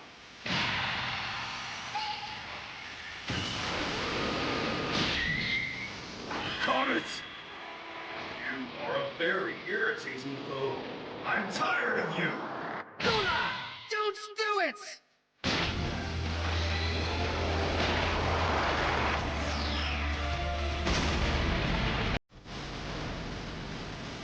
After an explosion vibrates the entire palace. Frieza's seen with an outreached arm. Salza thanks him for finally stepping in to help. But Frieza is furious. He demands to know what Cooler was thinking. Does he want to destroy this entire place? If he himself hadn't stepped in to contain that explosion, he would have killed his own men. Even worse, he would have likely vaporized Janemba. Removing his mask, Cooler admits he's right. He may have gotten a bit carried away, though in the end, everything turned out fine. Rushing over to the cocoon. It doesn't appear that it's taken any damage. In that case, he then wonders aloud if they should awaken him. But did he not ask that Zuno guy what to do upon finding this beast? Alas, no. He was hoping to ask one of those pitiful souls he so haplessly killed. So the other Frost Demon figures, whatever. They can just go back to him and make him tell them. An idea that Frieza sees right through. Even despite all his years of imprisonment, Cooler still hasn't lost his wit. He should have already expected that waking up Janemba wouldn't be easy, so he purposely eliminated those Guardians with the intention of suggesting that they go to Zuno so he could meet him. He should have known he too would seek out such a being who contains all the knowledge of the universe. Though all of this is no matter, as long as he keeps his brother under surveillance, there isn't much he can do with whatever information he obtains. With a smile, that sounds just fine to Frieza, ushering them all to leave. After that, they return to the ship along with Janemba's cocoon, and then set off on another journey, this time towards Zuno's palace. Meanwhile, on the planet of destruction in Universe 6. Getting knocked to the ground, Goku sighs that even though he's a god of destruction now, there's still a huge gap in their powers. Vados is a really tough lady in a fight, who implores her student to mind his attitude. This sparring session is nothing personal. He must think on the bright side. At least he's managed to advance a lot in the realm of his powers as a destroyer in the last month. And he is happy that much is true. At first, he could barely control his body, and his power was all out of whack. He could barely retaliate without causing terrible destruction or even hurting himself. Not that he's perfect now, but at least he can fight without destroying everything around him and losing control. Vados descends, that's not quite the case. It is true that he's already controlling his powers better, but there's still a big limit on how much he can release in battle. If he exceeds this in any way, his power can still get out of control and cause great catastrophes in the universe. Who takes note of her advice and promises to keep trying his best. Happy with this response, the angel calls for a break from the training for now. Sometimes, resting can do good for one's progress. As he's already able to minimally control his powers, how about they go on a little stroll to get to know the universe? Is there any specific place he wants to see? And now that she mentions it, there are actually a few things he wants to do. Fighting with Hiddegen is definitely at the top of the list. Then there's a planet of the Saiyans he's curious about, and maybe even checking out the Earth here. However, Vados doesn't know that facing Hiddegen is such a good idea. First reason being that now that he's greatly increased his power, it may be a disappointing challenge. Second, there's still the chance that the battle will get out of hand and the universe will be crippled by his new strength, although visiting Sadala might be a better option. Not exactly what he wanted to hear, but he figures it wouldn't be too much fun fighting Hit if he can't use his full strength anyway. In that case, he'll take her up on her advice and go to Sadala. After all, the Earth here probably isn't too much different than the one he already knows. So it's settled. Tonight he'll rest, and tomorrow they leave for Sadala. The next day, the pair arrived. Checking out a city from afar, Goku is amazed at all the castles and architecture. He had no idea the Saiyans here were so developed. But it wasn't always like this. Sadala has undergone many conflicts. Still here, gang. What's up with you? In the last millennium, though, it has developed Chillin'? a lot. Today, Still it's waiting. one of the most civilized planets of Universe 6. Or depending on who you ask, even the most important one. But the most important one? Why is that? And there are a few reasons. The main one is that the Saiyans are probably the greatest force of order in this universe. Among all of those who provide security and policing services here, the Saiyans are the most impactful. In Universe 7, they have something called the Galactic Patrol. This universe's version of that is Sadala Saiyans. Goku actually remembers Kappa saying something like this. All the Saiyans here are heroes. Speaking of whom, a trio of which appear to lock on to our hero. He wonders what's up with them. Vados explains that since they're very close to the royal castle, they're currently in a forbidden area. Flying over to stop them. One of the soldiers barks to know who they are. Do they not know the zone is off limits? Our hero tries to inform him that they don't want any problems. He just wanted to come here to see Kappa, Kale, and Caulifla. But what does he want with their captain? And what's his relation to these two bandits? Bandits? What's he talking about? They're not bad guys. As a familiar voice shouts for the guards to stop. Bowing in the presence of his captain, the soldier goes to explain.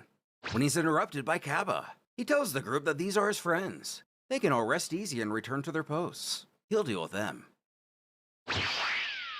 As his underlings do so, he happily greets the pair before asking where Champa and Vegeta are, which prompts Goku to blurt out that he forgot that Kappa doesn't know anything yet. It's a long story, but in short, it seems that Mr. Champa wasn't doing a very good job as a god. So now he's been chosen by Zenny to be the newest god of destruction of this universe, causing Kappa to have a proper reaction. Scratching his head, Goku's confused by his demeanor. Why is he so shocked? Stuttering, Kappa asks Lord Goku to please not tell him he's come here to destroy Sadala. But nah, they're cool. He just wanted to come see them and get to know the planet a little better. Naturally, this is a big relief. In that case, he would very much so like to introduce him to their king. He's sure His Highness would love to know that an actual god is visiting them. What does he think? And that sounds awesome to Goku. Afterwards, Kappa took Goku and Vados to Sadala's royal castle. Noticing all of the respect that Kappa's mere presence commands, Goku mentions as much to the Saiyan. In fact, none of the soldiers are even reacting to him or Vados. Now that he's captain of Sadala's elite, Kappa is considered the #1 warrior of the king's army. No one in the entire army has more authority than he does, besides the king himself, of course. Simply replying, that's pretty neat, our hero then inquires about Caulifla and Kale. Aren't they part of the army too? In a hushed tone, Kappa requests that Goku not mention their names while he's here. It's a very touchy subject that he'll explain later. A little confused, Goku goes along with it as to not cause a fuss. As they make their way through the castle, Kappa explains that the area ahead is the throne room. They'll wait here while he approaches the king to announce him.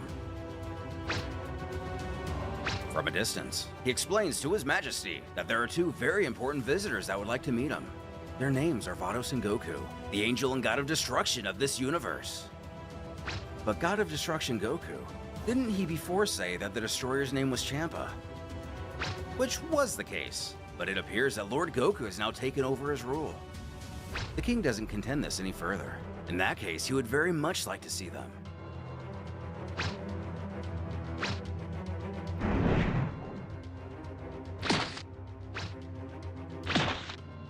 Humbly offering his humility, the king of Sadala kneels before the angel and god, as he beckons what he owes the honor to of their illustrious visit.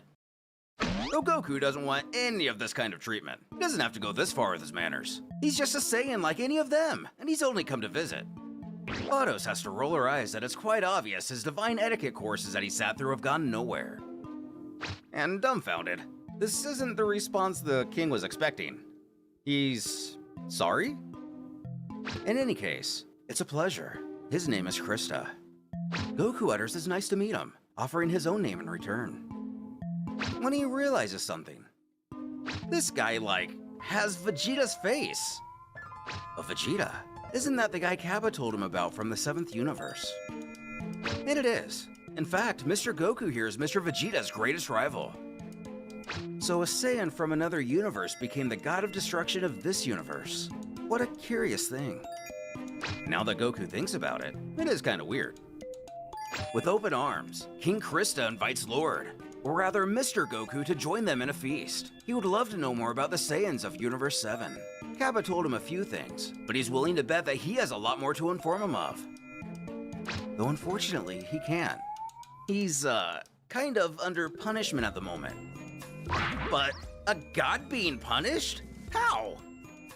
Vados chimes that during his training, Lord Goku ended up disobeying some of her advice and was very reckless. Because of this, his power went haywire and he destroyed a large part of the universe. To fix his mess, she had to use her ability to turn back time. It was a lot of work. After that, she gave him the punishment of going 1 month without eating. As he is a deity and does not need to eat, he'll certainly not die. But his mortal and mental conditioning still makes him hungry, so it's the perfect discipline. Setting aside the humor of the situation, the king really only hears that this Saiyan, this god, destroyed a large part of the universe by a simple lack of control? Changing his tone, he immediately requests Mr. Goku to fight him. With Frieza in possession of the first of the primordial beasts, will everything remain as smooth for him in collecting the other 4? And now that Goku has finally met the fabled King of Sadala, just how well will the man live up to the legend? After King Krista called for a fight, it was quickly accepted by the Universe 6 destroyer. They decided to go off to a vast desert far away from civilization. Despite the remote location of this battle, Kappa worries a fight of this scale will affect the entire planet. A worry that Vados has a solution to.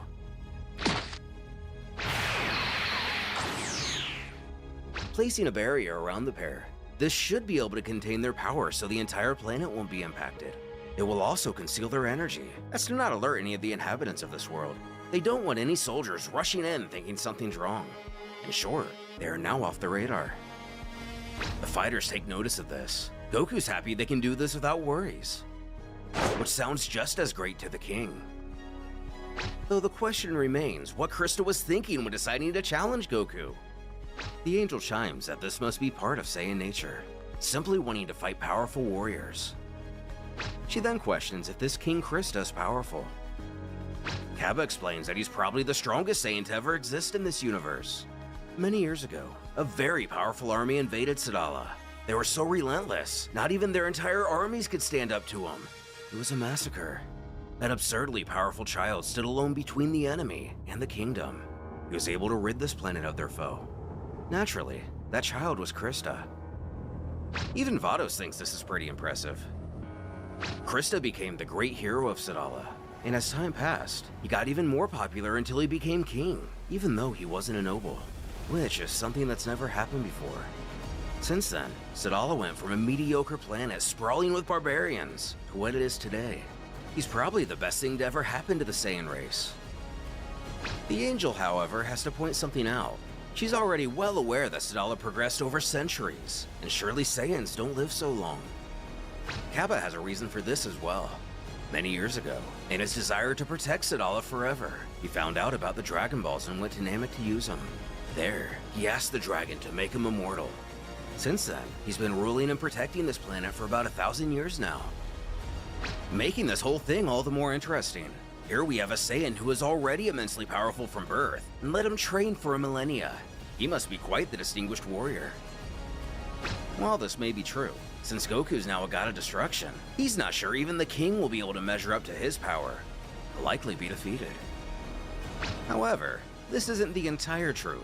Goku is still pretty far from bearing the power of a dominating god of destruction. Until he masters his powers, he won't be able to use much without the risk of losing control. In all reality, he'll actually be heavily handicapped in this fight. Krista may have a chance.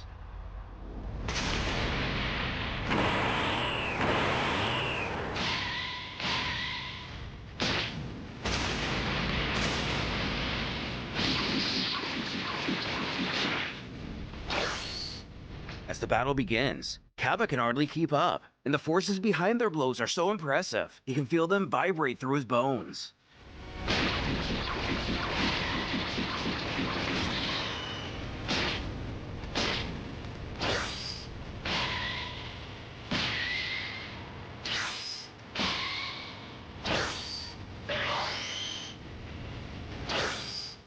But in a shocking turn of events, Goku is actually on the defensive. The king is a lot stronger than he thought it'd be. At this point, Goku would put him around to Super Saiyan 3, probably even more.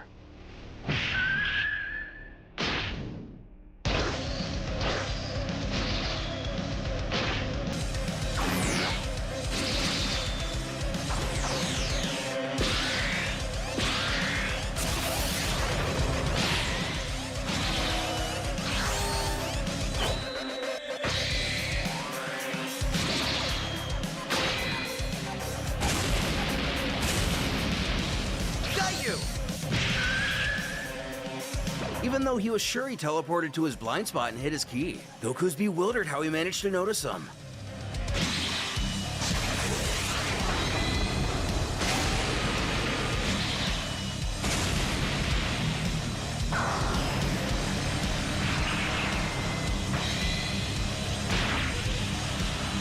With this, I'll end everything!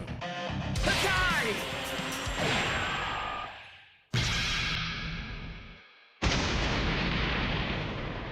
Although Goku was able to disperse the oncoming blast with the Hakai, it looks like Krista had another trick up his sleeve.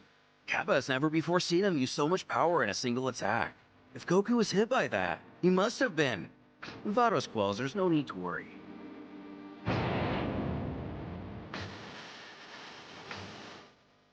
A statement that is soon shown to be true. Donning Ultra Instinct. Krista doesn't recognize this transformation as a Saiyan form. This prompts Goku to explain what it's called, detailing it's a special skill from the angels that not even gods of destructions have completely grasped. The king thinks he remembers Kappa saying something about this form. Goku used it when he fought in the Tournament of Power. So let me see the power of this Ultra Instinct! Kappa inquires if it's wise for Goku to be going this far. When he was in this form in the tournament, his body suffered a lot. Isn't it risky? But when he used it that time, he was still immortal. Since this is an advanced divine technique, it took his body to its limits. But now that he's been endowed with divinity and has an immortal body, that won't be a problem anymore. Though there's still another issue. If he overdoes it and ends up releasing too much power, he might lose control, and that would be a problem. For now, he's still using it safely, even to a lesser extent than he used against Jiren. But the line is starting to get really thin. Goku himself knows not to be reckless. Right now, he's at the exact limit he can use. If he raises his ki anymore, he might lose control and Miss Vados will have to intervene. Which to him would also mean he loses this fight, and he wants to win.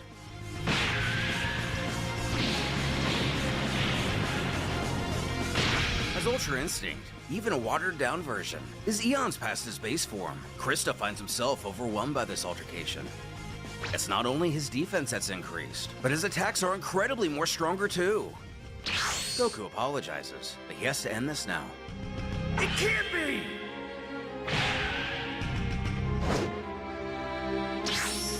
Huh?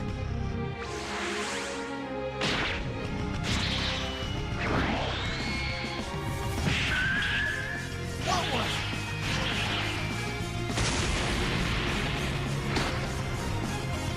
As Goku is about to deliver the finishing blow, Krista is able to not only avoid it, but counter. Vados notes that that last punch that the king used was way more powerful than anything it put out this entire fight. For our hero, it's not only that he doesn't know how Krista dodged his attack, but he was also sure that he himself should have been able to dodge his counter. Speaking of which, what's this energy? Is he transforming? While his physical appearance hasn't changed much, something inside of him is definitely different. The angel again chimes in to suggest that perhaps it should be expected that a Saiyan warrior who's been around for a millennia would naturally have some sort of hidden power. The Destroyer recognizes this energy. It's the same as when Broly came to Earth and wreaked havoc. If Krista has the same level of self-control as he, things might get serious. Get ready, Son Goku!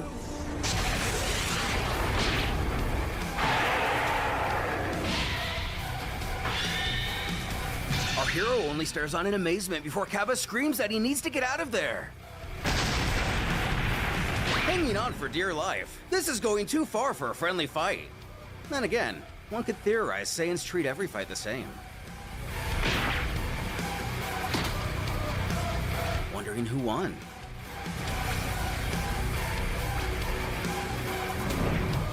Krista seems to be the only one left standing.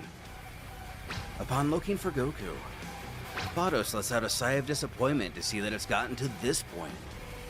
But what does she mean by that? Spotting our hero in the air.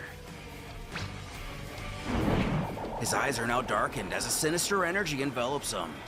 A terrified Kappa cries out to know what's going on. His aura has changed so much. He's never felt anything so terrifying in his entire life. Goku cackles out that he's going to destroy everything. With a tap of the finger, a confused Goku questions what's he doing up here.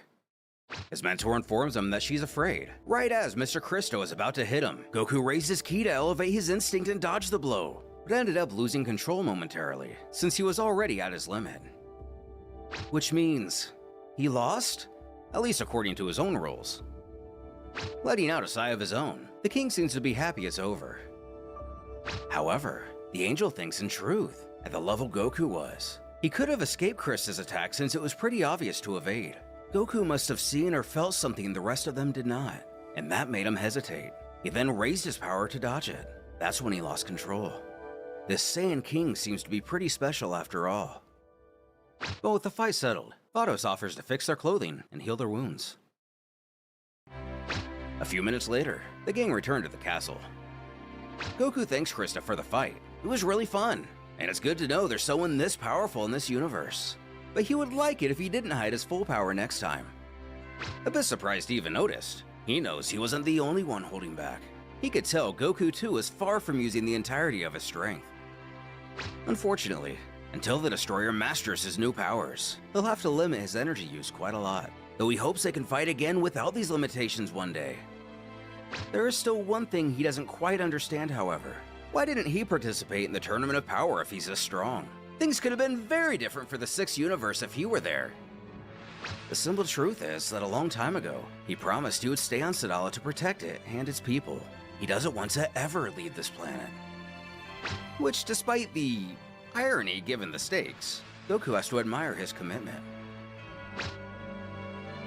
He then turns to Kappa and asks if he can take him to see Kale and Caulifla now, who shouts that he just told him not to mention their names here. Oh, Frieda, my bad. The king assures Kappa there's no need to worry about it. Goku is a god of destruction and has no interest in their internal conflicts. He doesn't mind if he visits those two while he's here, instructing Kappa to escort the destroyer, but most of all, be careful. The king informs he must now return to his duties and hopes to see Goku again. And if possible, knock some sense into Kale for him and convince her to come back home. Daughters can be such a pain sometimes. But this guy is Kale's father? Which now makes even more sense why Krista wouldn't want to hear their names being mentioned. Not long later, flying over the Outlands, Goku has to ask why the villages out here seem so poor compared to the city. There, they have huge monuments and castles. And lately, some regions of this planet have been going through difficult times because of crime and stuff like that.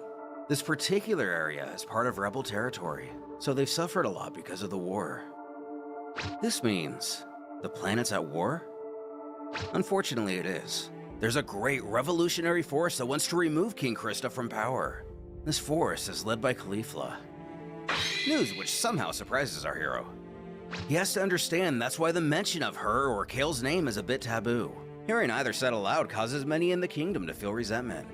The king's daughter being the rebel leader's right-hand man doesn't help things either. Kale, like many others, disagreed with the king's rule and decided to rebel against him. Although he is a great hero devoted to the planet, many have forgotten his heroic acts with the passage of time. Since many generations have gone by, he himself doesn't care to remember his own feats as to not let the fame influence his actions. He also doesn't want to accidentally lure somebody here seeking a fight. That would put his people in danger. Because of this, a lot of people think their king is a dictator undeserving of his throne, and they're tired of it. Caulifla currently leads that charge. In the beginning, they were just criminal groups that dominated small regions. But But in recent times, these rebels have gained funding from a tycoon of sorts who likes to take advantage of wars. Since this, the revolutionary forces have grown a lot and are giving the Imperial forces quite a fight.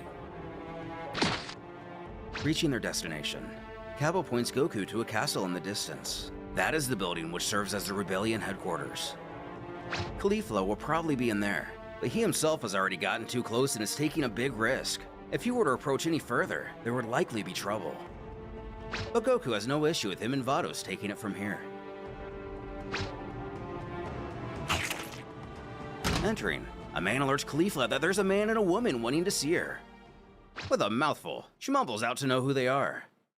But he kind of forgot their names already. The man was wearing a funny-looking necklace, and the woman had a halo on her neck, like a angel or something. And this idiot! It must be Champa and Vados. That was really stupid to make him wait like this. Go let him in already. Stuttering, the man promises to get right on it. She can't help but wonder what Champa wants.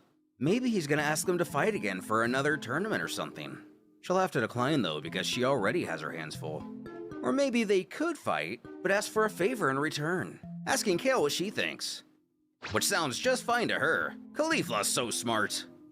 Who feels the same? She really is, huh? She also bets Champa's gonna be shocked to see her in this throne. Of course, it's not Champa who enters. Goku took a few minutes to explain everything to the girls. At least to the best of his ability. And Champa did seem like a negligent god. So this kind of makes sense. But she wants to get right down to business. This old man still owes her a rematch. Our hero actually thought she'd be a little afraid now, given he's a god of destruction and all. She seems more excited than ever. She exclaims that she's not gonna miss the chance of fighting a god of destruction Saiyan. She's sure she'll get stronger if she fights against him, just like last time. Goku says he's sorry, but he's still working on controlling his powers. So it's a bit dangerous to spar right now. He might end up killing her. She's fragile. She can't even go Super Saiyan 3. And if that's how he wants it, she can make things more interesting. Ushering for Kale to come over. Caulifla tells her she wants to do the thing.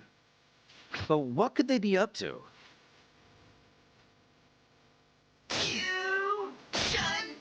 But this is using the fusion dance. The result feels incredibly powerful. The fusion of Caulifla and Kale. Kali.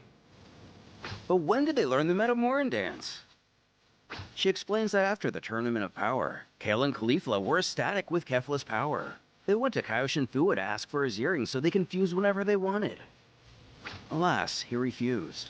He told them that the earrings were divine artifacts, and mortals shouldn't be using them so leisurely. However, they would persist and even threaten the Kaio a little bit. He eventually relented and enlightened them to an alternative. The Metamoran fusion dance, of course. The girls went to Planet Metamoran and learned how to do it, giving life to Kali. Seems like Universe 6 is just full of surprises. Back home, the Metamorans have long gone extinct. But regarding this fight, what was it that Goku said he wanted? A Super Saiyan 3? Well then take this!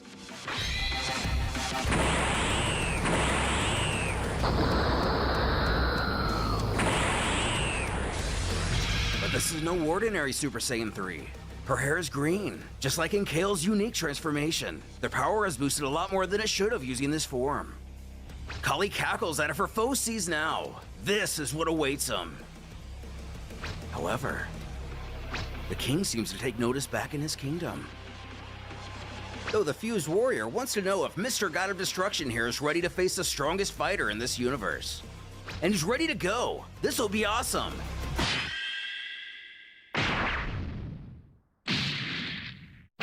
Though Vados has other plans. She explains that Mr. Goku has already gone past his limit once today. If he wants to fight her, it'll have to be another time. Otherwise, it could get far too dangerous. She plans on taking him elsewhere to rest, but they're welcome to speak to him on this matter again at a later time. Of course, even Kali knows there's nothing she can do about this. Streaming through the universe, The Angel notes that, scares aside. She's glad that Goku came to this planet first. She's sure it's made him a lot more excited to be the god of this universe, simply from meeting all the powerful fighters there.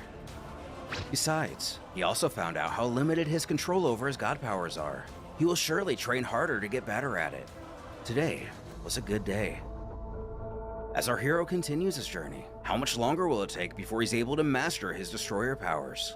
And what about that form which overtook him when he lost control? Will it be a mere speed bump in his eternal journey? Or something much more foreshadowing? In the vastness of space, more or less lost to anyone outside themselves, the Frost Demons vigorously keep up their quest for power. Inside, Cooler mocks his sibling that it seems these never-ending training sessions are becoming too harsh for him. Isn't he getting a little worried? After all, he'll surpass him at this rate. Wouldn't that be quite a disappointment?